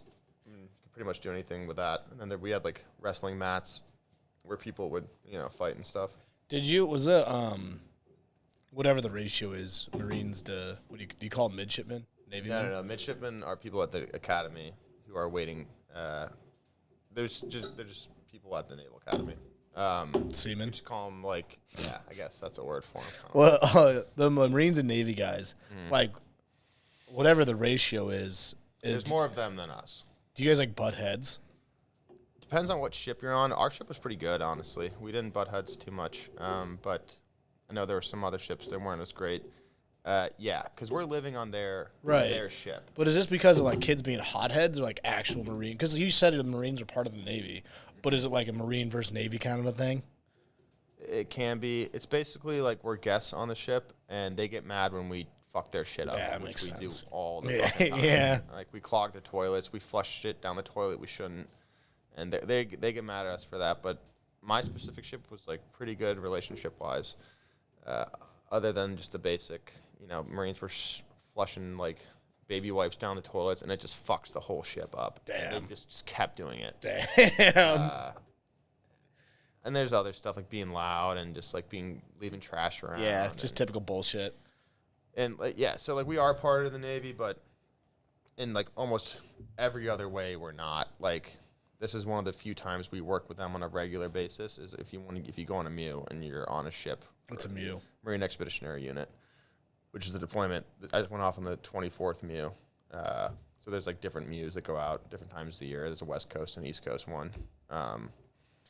But they, other than like the corpsmen, the medical guys who take care of us, we work with them on a daily basis, but we kind of treat them like Marines because they're with us. They're like embedded with us. But we don't work with the normal Navy on a daily basis, like ever. So this is the first time that we really, this is the first time that I had worked with them in a long-term capacity. When you did stuff, so you said you would do stuff with NATO allies. Mm-hmm. When you're back here, do you guys do like cross-force training? Like with other branches? Yeah. Not really. I mean, every now and then, I'm trying to think. We had, back in my old job when I was a weapons platoon commander, I talked to some Air Force and Army pilots a few times. Mm-hmm. They would come support our exercises. But no, not really. Huh. Yeah, it is kind of interesting. Actually, I never really thought about it like that. Because, like, we go over there and train with foreign armies and stuff, but we don't train with our own. We do. I just haven't had experience personally, but I'm sure we do. Because, like, Quantico, I have there's a heavy concentration along the East Coast of any of the bases. Yeah. Just as there is on the West Coast, like, obvious reasons. Mm-hmm. Yeah. I don't know. I haven't had much experience cross training. That's fine. With the Army or the Navy, or I mean, yes, the Navy, but the Air Force or. You said earlier your grandpa was in the Marines. Mm-hmm. Was it always the Marine? Like for you, was it always the Marines, or did you consider any other ones? No, I really only thought about the Marine Corps. I mean, because of that, or what? Yeah. Or because of OCS? No, because of him. If I respect that. I didn't really. In my mind, I didn't have another choice because he would fucking come and haunt me. But make you fail over and over and over and over again. I like thought about the, the fucking going the SEAL route or whatever. But it quickly was like, no. It was more of just like a quick thought, and I was like, no, I can't. Because I mean, he was still alive at that point too. Not that like super impacted my decision. I would have done it even if he wasn't alive. But just everything he told me, and the family legacy and whatnot. I always kind of wanted to do the Marine Corps, so. I'll tell you what, man, the DOD, their propaganda team almost got me with SEALs. Dude, the way they pump out movies. Because you got to be careful with the movies. Any military movie, they, like, basically have to run the script by the DOD to be, like, allowed to show certain things. Yeah. And to give out certain, material. And, like, dude, the way they fucking put out some of these movies, I'm like, yeah, I could do that for sure. Yeah, well, you should try. No, I don't think I will. Yeah. So wrestling mats and shit on the boat and like training and everything. Yeah. Obviously, there's physical training. Are you like a hand-to-hand combat expert? No. Really? Do you guys? Are you taught like mixed martial arts or anything? So there's it's called MICMAP. It's a Marine Corps martial arts program. It's MCMAP. yeah. I just watched a movie where they were talking about that. The Marine Corps made up their own fucking they're not self-defense. I don't know, martial arts program. Okay. It helps, there's like belts and everything, just like normal like jiu-jitsu or whatever. In my opinion, it's not great. I'm still at the first level because I just don't. I haven't invested my time in it because I think I could invest my time in other things. Like I love jiu-jitsu and all that. That stuff's really good. I think to invest your time in the Marine Corps martial arts program taught by other Marines who aren't actual jiu-jitsu. Yes, I'm following. Yeah, it's kind of not worth my time. So I don't know much about the Marine Corps martial arts program. I had to get one belt to like go to infantry officer course, so I have my tan belt. But is that jiu-jitsu or like Greco like dude, wrestling? I don't even fucking know. I mean, we were doing like eye gouge stuff. Like, it was fucking kicking in their knee, giving a nut tap kind of a thing. It was stupid, in my opinion. So I haven't done much hand-to-hand combat. We do a lot of like ground fighting where we just beat the fuck out of each other on the ground. Yeah. But as far as like actual martial arts techniques go, haven't had too much experience. Again, because like from the movies and shows and shit, like whatever you watch, it doesn't matter. Fucking Punisher or Reacher, like all that stuff is so glorified. Yeah, I mean, those two are pretty poor cases. Right, but like that's the main or what I mean. Fucking, I don't know. What's another one? I don't. Dude, there's just so many military shows and movies that come out. Yeah. And most of them are completely false. Yeah, or just made figures. up. Yeah, except for Top Gun, that shit's fucking sick. That shit's real as fuck. Yeah. I just had another follow up, but I forgot it. When you say infantry, yep. like that means like specialize in weapons, right? I would describe it as just like the guys on the ground. Right. Like they're the guys who like invaded Fallujah. Yes. That's that kind of stuff. Mm-hmm. Not specific. I mean, yeah, all weapons really. Like infantry. I'm thinking like infantryman, guy on the ground, with guns a in rifle, hands. shooting Yes. somebody. That's in the what. face. Okay. Yeah. I wanted to clarify. That's the best way I can describe it. That's fair. That's totally fair. It's just a conventional. We're gonna go invade the city. We need to go send this battalion of infantry Marines, and they just have the basic fucking M4 rifle. And a bunch of fucking guys who just want to kill something. Yeah, okay. I got you. Did you hear about Goggins before or after you started all this? I knew about him before. And what are your thoughts? Obviously, he's an outlier because of who he is. But, like, what are your thoughts on, like, people like him, Jocko? Do you know Do you know who Sean Ryan is or Tim Kennedy? Yeah. Like, guys like that. In like big career, big media kind of stuff. I see both sides of the coin. Yeah, I think you have to delineate between someone like Goggins and Jocko anyway. Like Jocko had like a historic, long career. Awarded multiple combat deployment ribbons and medals for doing like real no shit missions. Goggins also was deployed and whatnot, but I think Jocko has more of the military the background, and he's more of like a motivational speaker now. I don't know. I guess what I'm trying to say is that like he has a lot of the he's got more of the SEALs backing. I think Goggins is more of like a workout guy at this point. He had the background, but he'll even say this in some podcasts I've seen. That like he did it to challenge himself and to like be the hardest motherfucker. Jocko was a different career. This was like to be a fucking SEAL and to be a part of that like fraternity and to go on active combat deployments. Goggins, I just think wanted to push himself. Was Goggins a SEAL? Yeah, which is in his own right a great thing too. Yeah. Like, that's motivated me a lot. Better man than me. But they're just different. So I wouldn't consider those two as like I know they kind of do the same shit, but like they have different experiences. In the military, I've gotten that feel from Goggins because even if you still he'll say it himself. It's like he hardly posts about military stuff. Yeah, it's just like being hard and how he runs 100 miles without stopping. Yeah, and he thought that SEALs were the hardest possible thing, so that's why he did it. And didn't he drop like 100 pounds in 3 months or something like that? Yeah, something like that. Jocko. He was part of some big operation back in the early 2000s, wasn't he? Yeah, I don't want to say anything because I don't know the exact. Yeah, details. I don't either. But I know he was part of OIF, Operation Enduring Freedom, and Operation. Oh shit! No, what is it? I don't know. Again, I'm gonna say some all stupid good. shit. But Let's find out. We got a computer in front of us. go for it. He like I was saying, he has got a very.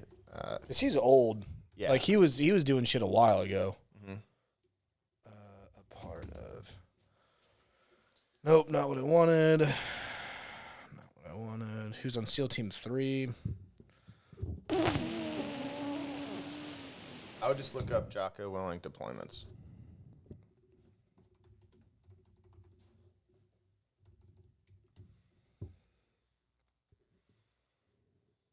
Asia, the Middle East, and Europe. Doesn't help me. Have you read his book? Which one? Or listen? Didn't know there were a couple. Extreme Ownership. I've listened to like parts of it. I've not read the whole thing. I tried reading it, bro. It's not that it's like a tough read, but it's like it's kind of hard to get through because of like how it's each chapter is like a personal story and then like a business story and then like a war story. And it's like for me, it was really hard to like just flip through mentally those in a matter of like 3 pages. Okay. Yeah, so he was in Iraq as part of SEAL Team 3. I've heard him say Task Unit Bruiser. Have you ever heard him talk about that? What does that mean? He fought against. He was in the in Ramadi. Again, I haven't read his book, but he talks about his entire career. All I was trying to get at was that he's got a much different background than like Goggins does. Do you know who Sean Ryan and Tim Kennedy are? Yeah. Those two come under fire a lot because of. It's not that they use being in the military as like their platform, but it kind of is. Oh, for sure. Yeah. How do you feel about that? Like using it? Yeah. I mean, dude, it's a. I mean, I get it. Like, why not? I get it. I totally get it. I'm not knocking it at all.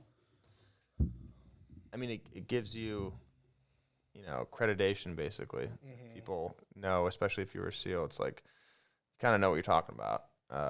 And you also have, like, a large community of people who can back you. And it's like a brand, basically. Mm-hmm. You say, hey, I was this. People are like, oh, okay, then he's fucking knows what he's talking about. Mm-hmm. So I think it's kind of be stupid not to use it. I like it a lot. I'm a fan of it because, again, to your exact point, they talk about shit that no one else I can hear from nobody else, and they can like if I was with you in 20 years, like we'd be the only people that could talk about that because we're the only ones that know about it. Yeah, kind of a thing. Yeah, I like Sean Ryan a lot. He pulls some really cool people on his. He's podcast. The one who does like the crazy. He's just like a really Christian guy, right? Talks about now he is. Yeah, he's yeah. He had like the guy who was on who played Jesus in what's the movie about Jesus dying? Did he really? Yeah, he had him on, whoever that was. I watched a little bit of that one. These are terrible pictures of him. This guy. Yeah, that's what I'm talking about. I don't know. He had a guy that played Jesus on the Jesus movie from like what's his fucking name? What is the fucking Mel Gibson? Yes, but like his Mel Gibson's movie. Yeah. What's that movie called? The Passion of Christ. Yeah. Get that guy on. Yeah. The actor? Yeah. Who's the actor? I can't remember. Passion of Christ. That guy? Jim Caviezel? Yeah, he had that guy on. No way. Yeah. I don't know that. Or that guy, the guy. Andrew. No. He had him on. I like him. Tim Kennedy recently came under fire. Tim Kennedy was like a UFC fighter. Yeah, I know. I think he was like an Army Ranger. He was a Green Beret. What's that? Green Beret is Army Special Forces. They also have Rangers, but he was a Green Beret. Is Green Beret above an Army Ranger? And then I believe he went Delta Force as well. What's that, like SEAL Team 6 or something? Delta Force is the top special operations unit in the United States. It's better than SEAL Team 6. in my opinion. They're both tier 1. Well, okay, why do you say that? Just from what I've heard from what he talked about, and then Sure, what's his name? There's another guy I've been listening to recently. I can see if I can pull him up. It's like Matt McPhee or something. I think Matt McPhee. Looked that up. Oh. Delta Force. The way he talks about SEALs versus Delta Force selection it just seems different. Like the Delta Force. That guy? Yeah, Shrek McPhee. I think he was just on Rogan, wasn't he? Yeah. So he was actually on a Delta team, I believe, with Tim Kennedy. And their selection process just seems like insane. I don't know. That's all like, when you go through buds and all that, with a team. Delta Force, it's like you're just on your own the whole time. Yeah. I saw clips of that. I didn't even listen to it. Yeah. So he explains it much better than I could because obviously he was fucking a part of Delta Force. But so that's worth a listen. Yeah. That episode's worth a listen. He talks about Tim Kennedy a lot. Okay, cool. Yeah. So it's definitely. They're both. So there's also a difference between like SEALs and then like SEAL Team 6. SEAL Team 6. Yeah. Why is it development group DevGru is the best of all the SEALs combined. The DevGru is? Yeah. And then there's Delta Force, which is Army top tier 1. And Delta Force is unique because it pulls from all the branches, the best of all the branches. I didn't know it can that. recruit from the Army, the Navy, the Marine Corps, and it recruits SEALs a lot. I did not know that. Yeah. So that's why it's like considered the best. So, okay, I've never seen it, but Delta Farce. That makes perfect sense why they call it that. What do they call it? The movie Delta Farce, where they just like, it's a bunch of fucking idiots. Oh. You've never seen it either? No. This movie? No, I've never seen that. It's like a spoof kind of movie. Isn't it Larry? Yeah, it's Larry the Cable Guy. Right. Yeah, but you never heard of Delta Force? I just didn't know they recruited from everything.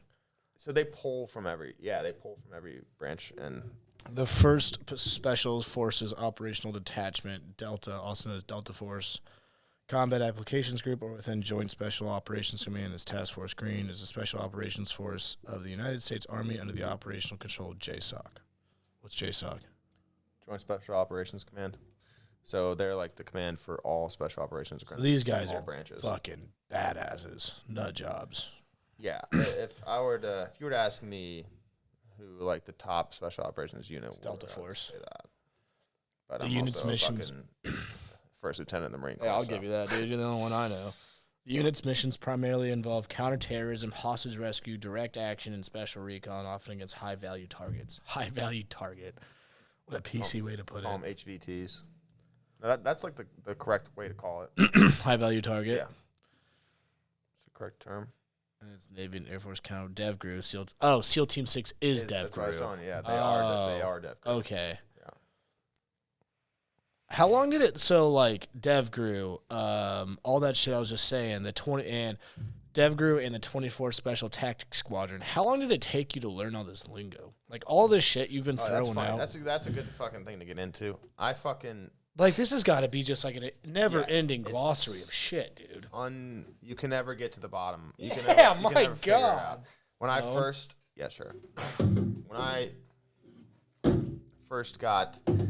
to OCS or whatever, there's a little bit of lingo, nothing crazy. But when you first get to TBS and you're around people who've been like in the already, Marine Corps, dude, OCS, TBS, when you get, once you're people, I was trying not to speak in acronyms, but once you keep get to going. people who have been in for a while and they're saying shit, and you're like, I understood one word of 2 minutes of what you just said.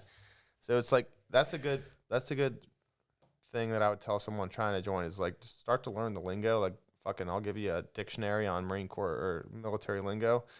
Because it takes a while, and you feel fucking stupid sitting in on a brief, and you don't know anything they're fucking saying. That's all, like right now, because I can tell this is just second nature for you. Like you're just saying stuff. Like for you, you're just like saying it. Yeah, but you don't even I mean, they're not even any smarter than you. They're just saying things because they've been in for so long that make you feel fucking stupid. But then you tap your buddy on the shoulder, and he's like, I don't fucking know what that means either. And you're like, oh, my God. So you're all shaking your head like you know what's going on, but nobody fucking knows. Yeah. So is there like a dictionary, like a pamphlet they give you, or you just pick up on this shit? No, there are documents out there that you could find, like military lingo. And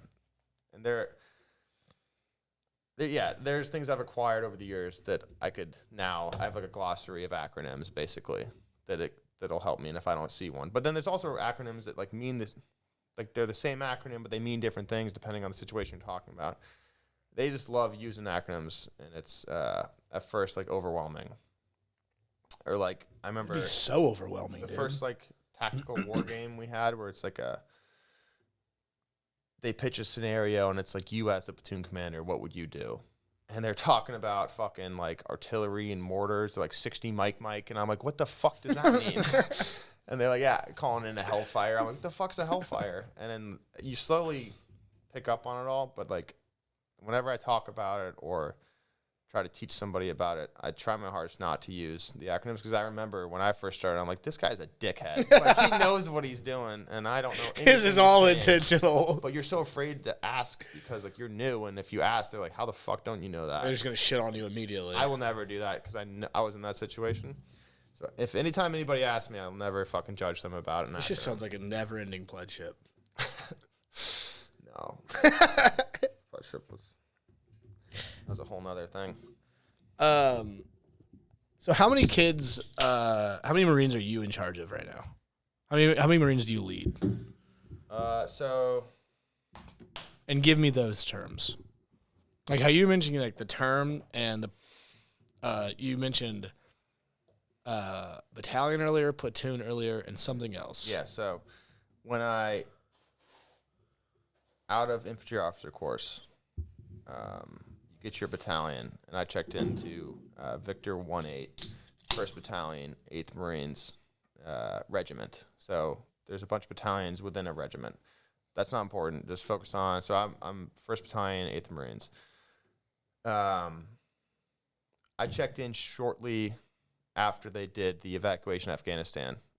So all the guys who I initially met and I was leading were a part of that evacuation. So that was in and of itself like a fucking initial, like first introduction to my Marines. Yeah. For the guys who were there. Welcome like, fucking to it, brother. What the fuck am I supposed to do? Teach was them? That Kabul or something? Yeah, Kabul, Afghanistan, out the gate. So when I checked in, I was a part of Alpha Company. And in each company, there's 4 platoons. 1st, 2nd, 3rd of just normal infantry platoons.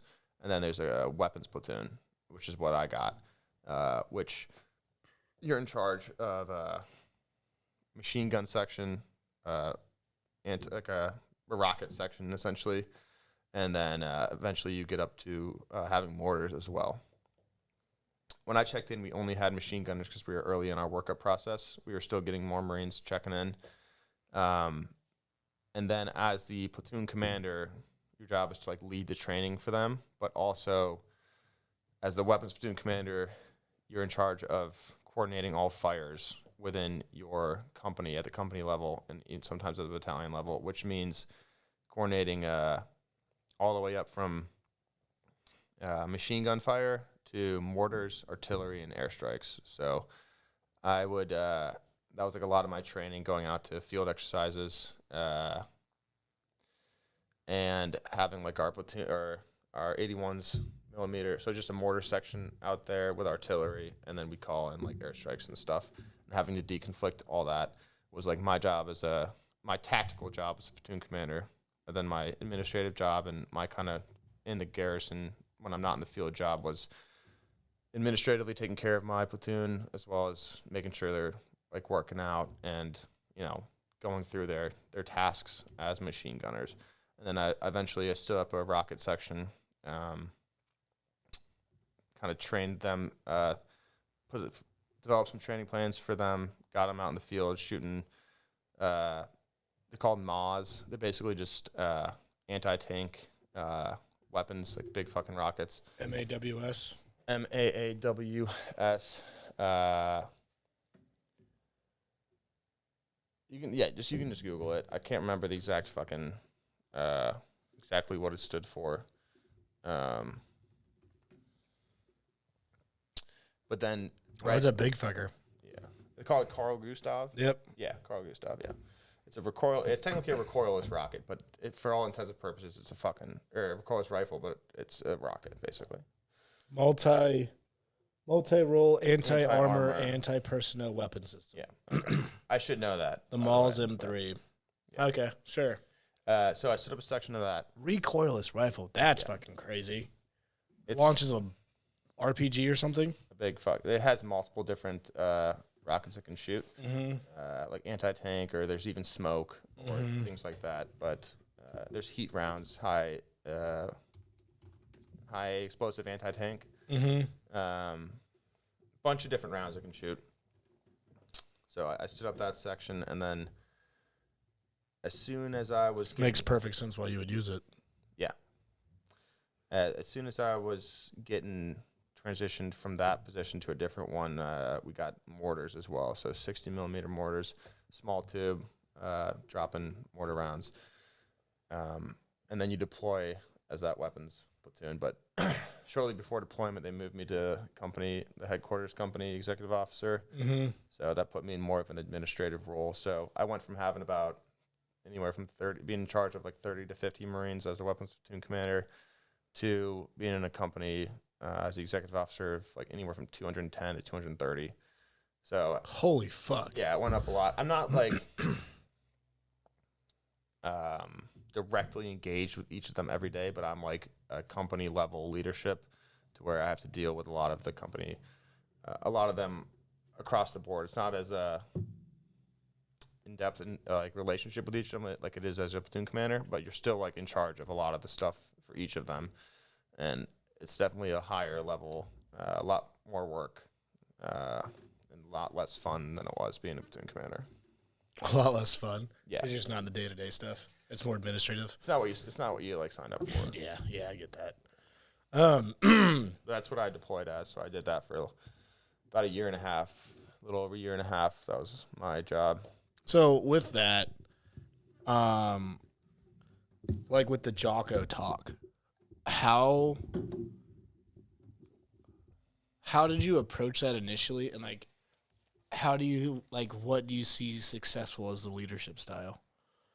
What do you mean with the Jocko talk?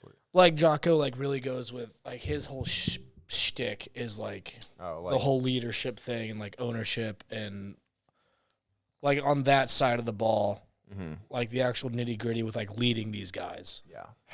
What's your approach with that? The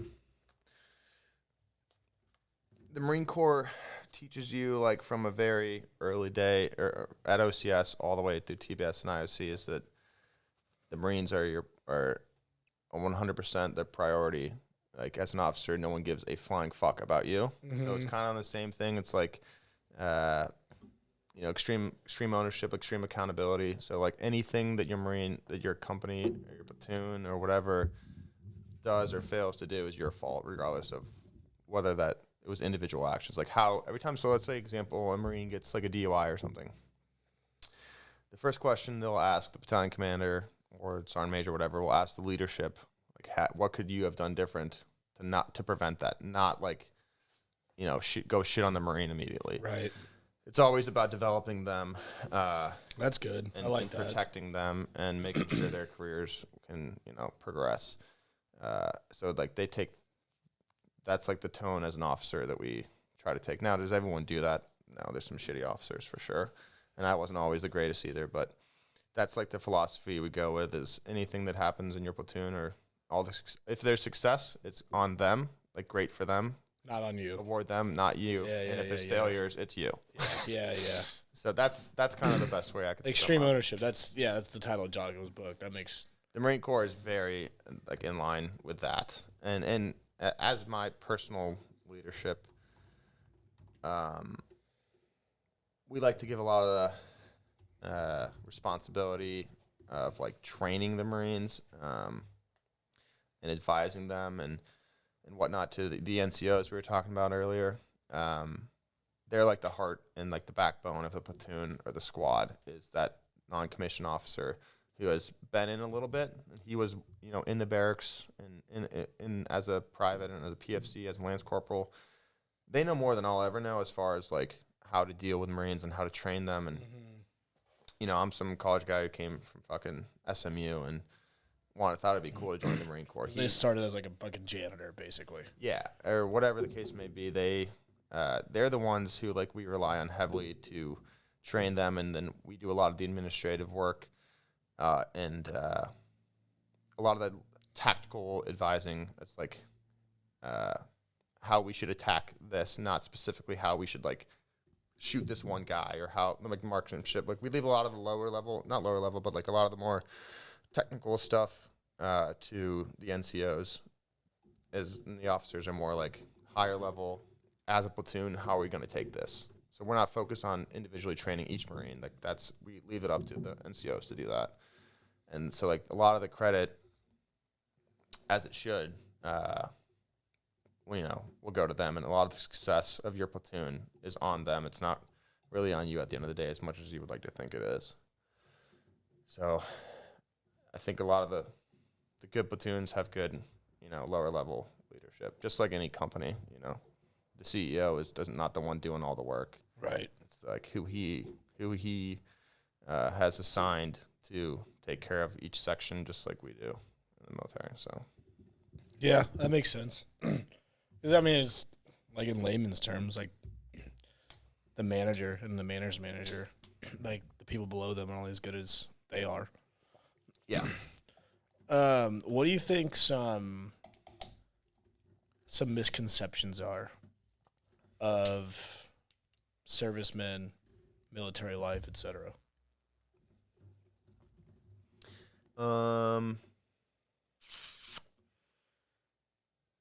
I don't know. I think maybe just like whatever you see on like TV or shows, like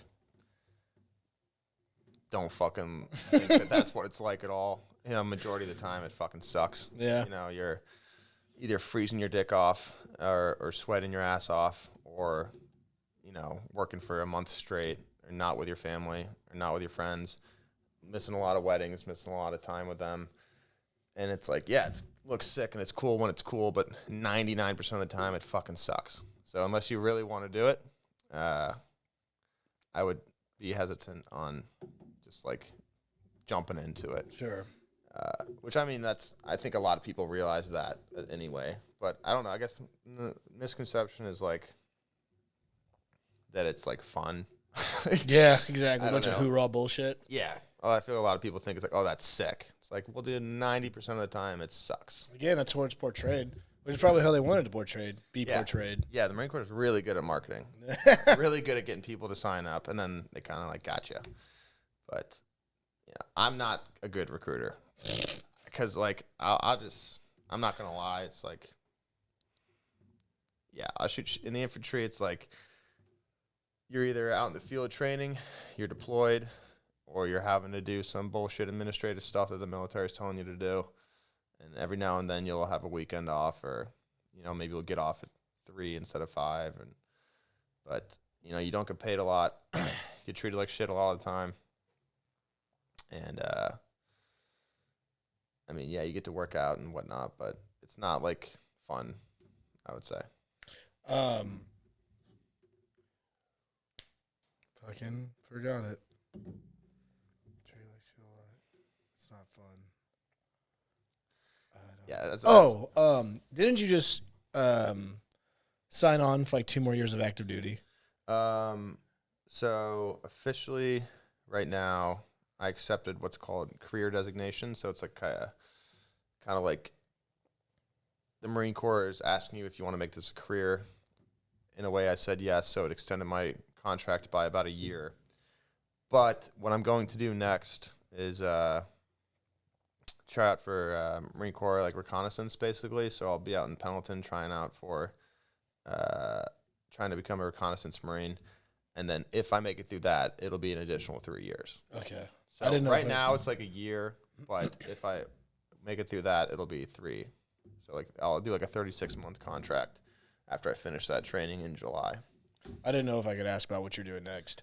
Yeah, no, that's fine. Okay, so with that, so like when you finish OCS contract, when you graduate OCS, does everyone sign some contract where you're committing? You actually sign it before then. How long is it? But sorry, before you. No, go ahead. You can finish OCS and deny the commission. So Really? you can make it through all the training and say, I don't want to do it, and then get out. No way. Yeah. Yeah, we had people do that. Wow, that's nuts. You're like, hey, I wanted to stay in and prove myself I could do it, but I'm good. And then just go do civilian life or whatever. Yeah, go back to college or go. Wow, holy fuck. Whatever they were doing beforehand. But from what I can remember, I signed a contract at the recruiter's office that was committing to, upon commission, 4 years of active duty and then 4 years in what they call the IRR. So technically I signed an 8-year contract, but it's the IRR, I think it's the Infantry Reserve Unit or something, is like only called in if there's like a World War or something. So like you're not even technically reserves. It's like a emergency program. I got you. So that would put you through the on the IR, the injured reserve, through 2029, something like that. Yeah, just about, because I joined in June of 2021, or commissioned in. No, that would have been August of 2021. Yeah, because I went in June. Yep. God damn, dude. I think you're the only person I know. I know a couple people in the National Guard. I knew a guy in the Coast Guard. I don't think I knew a handful of kids that went to Army and Navy. I don't know if any of them stuck it out. Navy, what's it, West Point? They went to college there? Yeah, they went to Navy and West Point. I think it's your third year you have to commit or not. Really? Yeah, because they let you go a couple years. But I think you have to, like, if you don't go, I think you have to, like, pay him back or something. Holy shit. Something whack. I can't Whoa, remember. Yeah. fuck that. If you don't, like, agree to it, maybe not. Something weird, or there's, like, a second or third year when you say, hey, I want to stay in. You have to make your decision. Otherwise, they kick you out. Maybe that's it. Maybe, like, hey, I don't want to stay in and serve. Then they're like, okay, then we're going to stop paying for it. Maybe that's it. And then after that point, if you decide to drop, then you have to pay him back. Mm-hmm. I don't know exactly, but I had a lot of friends who went to the Naval Academy. Like, one of my really good friends, Jeff Durden, played lacrosse at the so he's Academy. Sick. Yeah. Damn. Nasty. Is that so? If you graduate from West Point or Naval Academy, Air Force. What? I just, before we move on from that, pretty funny story of how this kid, like, went to the Naval Academy. He was, like, really good at lacrosse in high school. And then Navy's sick. That's so they're dope. like, he was getting looked at, I can't remember, some school, and then all of a sudden the Naval Academy was interested in him.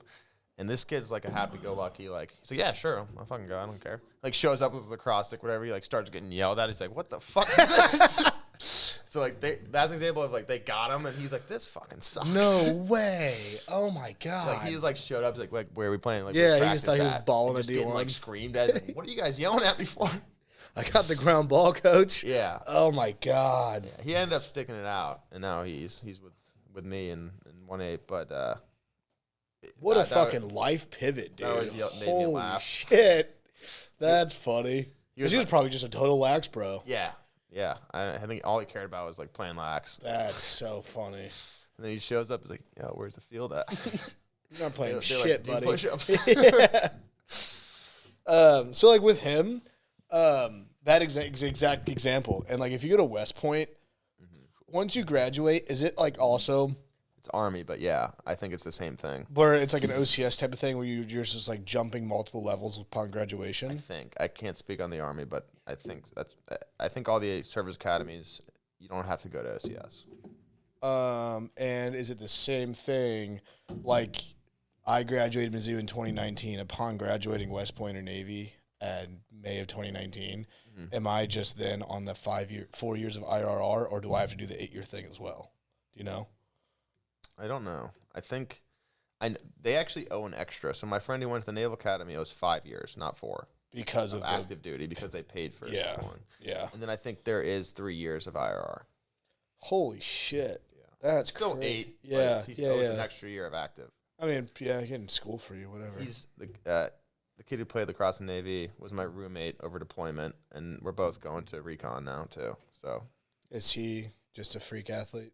Genetic yeah, freak? he's got fucking like traps up to here. Hell He's a yeah. stud. Fuck yeah.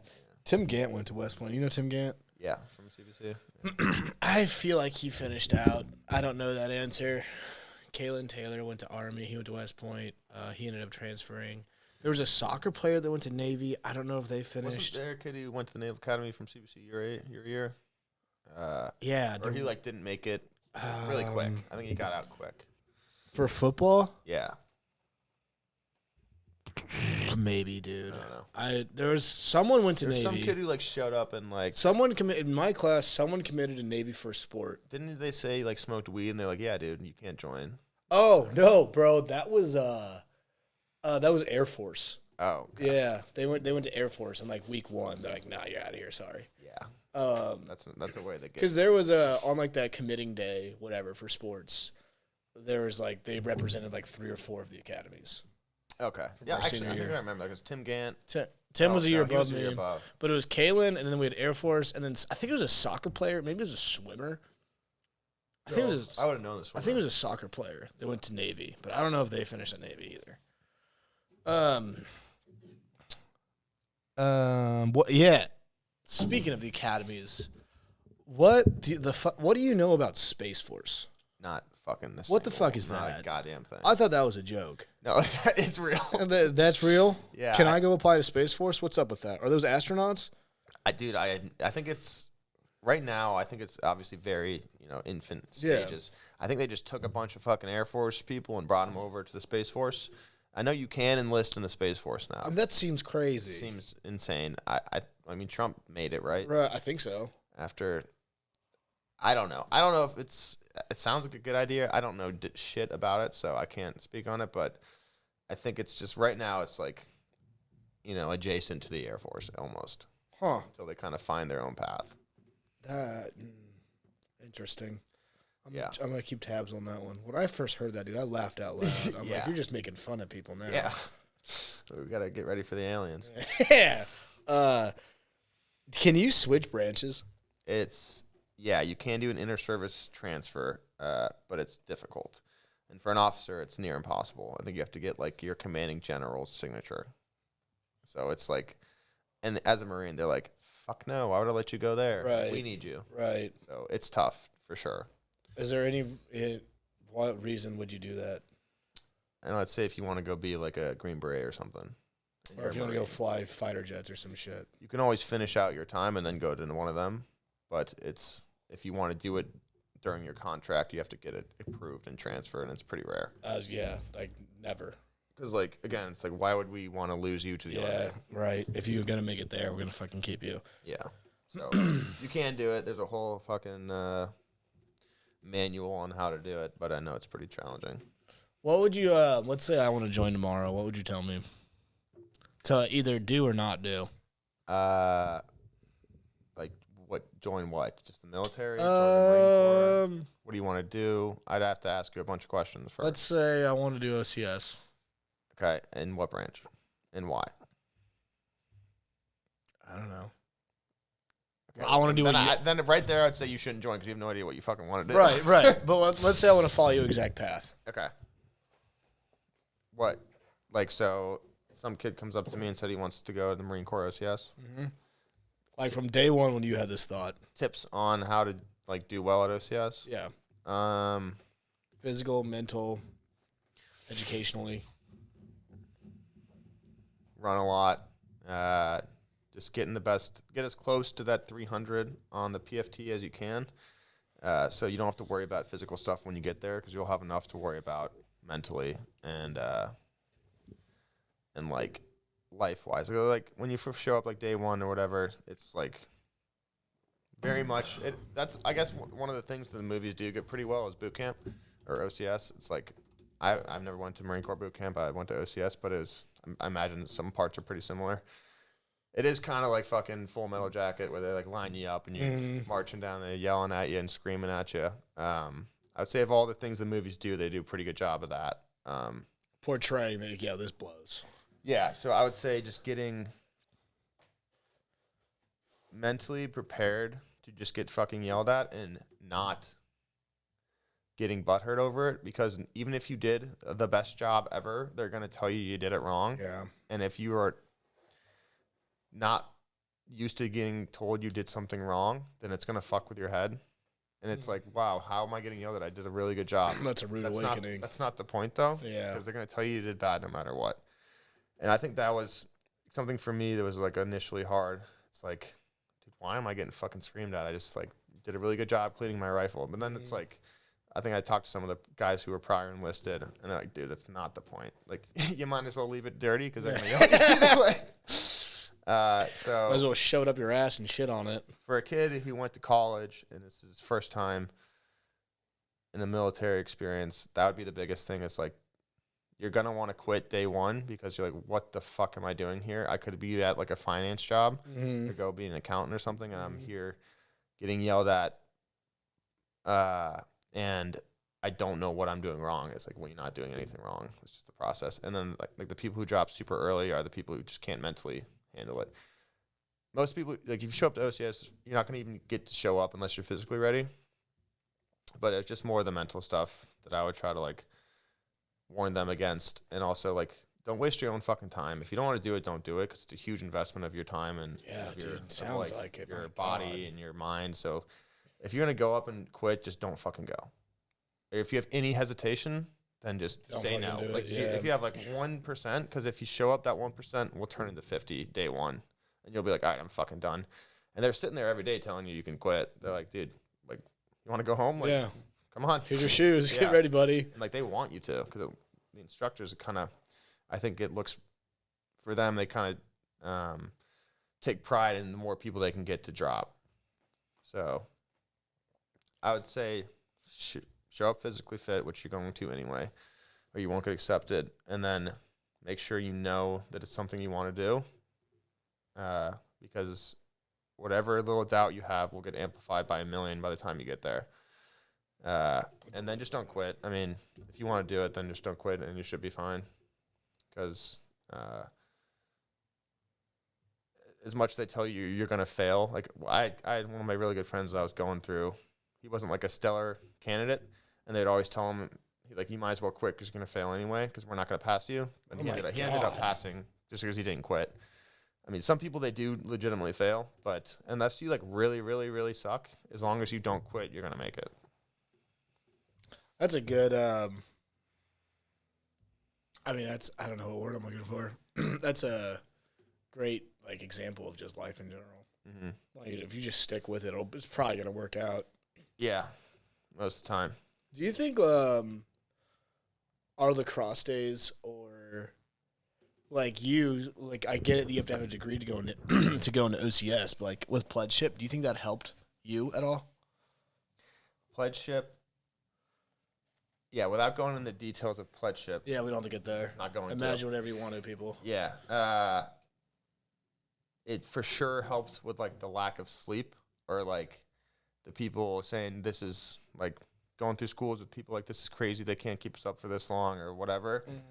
It was like, well, there have been situations where I've done worse than this. So now that's like early on. The schools, the higher you go, quickly overdo whatever you did at pledgeship. But at first, it's like, that is a good, that's like, I've done stuff like this before. Or it's like what you were saying, no matter how well you think you did, you still fucked up. Yeah. You're still a piece of shit. You saying like just like pledgeship? Yeah. Yeah. No, okay, that's a good point. I think mentally with that, like the getting yelled at or telling me I'm a piece of shit, it's like, I mean, this is nothing new. Right. Yeah, exactly. This is cake, baby. Yeah. So I've talked to some friends from SMU too who are now gone in the Marine Corps, kind of did a similar thing I did. Mm-hmm. And they were always, we have actually talked about that, how like in a way it kind of has helped. Just like, you're treated as a group, not an individual. Oh, and like the yeah. success of the group. Yeah. And all that. We had a saying, 40 minus 1 is 0. Yeah. So I think there are certain things that definitely helped more of like the mental stuff over anything else, and like the sleeping stuff and I mean, without something like that, I don't know. Like, unless you're Goggins and you're running 100-mile races, like you really like the mental shit. You just have to sack up, and take that full force on. There's really no way to like toughen that one. So at one of the courses, the instructors always say, "Don't go in the black." So like, don't fucking just don't go in the black. Don't get down on yourself. But I always took it as like, I want to go in the black because I just want to black out and forget all this. So like, I would go in the just black. Just mummy through the shit on purpose. Yeah. Yeah. I was like, all right, I'm just gonna fucking mentally check the fuck out, and eventually this will be done because I know the graduation date is fucking August 14th, and I'm like, eventually it's gonna be a time thing. We'll get there. But I don't know. Some people just like the week one is where we get the most drops for any course because people start thinking about the later days and they're like, oh, there's no fucking way I can make it to the end of this course. It's week one and it's been horrible. Yeah. But your body will fucking adapt and your mind will adapt. And if you just take it one day at a time, then next thing you know, you're at the graduation date. Yeah. Focus on what's ahead, not fucking 20 years down the line. That makes sense. Yeah. Sick. Anything else? Dude, this is awesome. We're already at 2 hours. Really? Yeah. Just at 2 hours. For like 30 minutes. It's 4:48. I know you got to go at like 5, right? Yeah, I'm chilling. I'm just gonna Uber there. I just have to change. I got nothing else, man. This is awesome. Thanks for coming in. Yeah, of course. Anything else you want to talk about? No, I mean, I think we just, other than quickly like hitting on our fucking past, we grew up together and fucking went to CBC together and stayed friends through the whole thing. Yeah, so, my boy, baby. Yeah. It's crazy to see you doing it's actually crazy to see you doing this. Mm-hmm. You're a full-fledged Marine. Yep. And anytime, because obviously my friends here, I was like, yeah, my buddy Sam is in the Marines. Like, who the fuck do you know that's doing this stuff? I'm like, it's just been my boy, Jim's brother. Yeah. Yeah. No, it's been great. It's been a good life experience. It definitely helps you grow up, give perspective on life, and meet a lot of people with different backgrounds. But I think that's been the greatest part about it, really. Oh, I had two things. One, we'll probably only be able to talk so much on. I asked you a couple weeks ago about you keep mentioning the cardio aspect. Mm-hmm.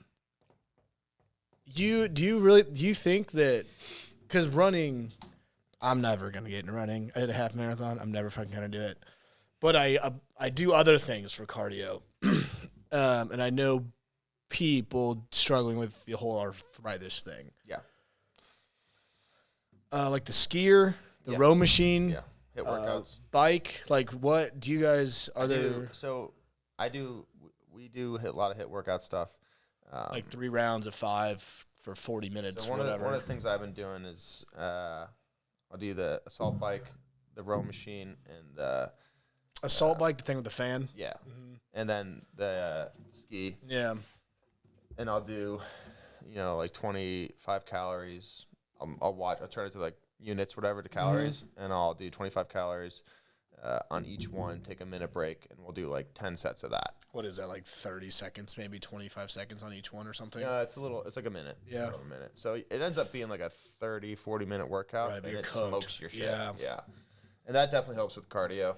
I mean, with, your aerobic and anaerobic threshold, but running, the only way you're going to get better at running is running. Yeah.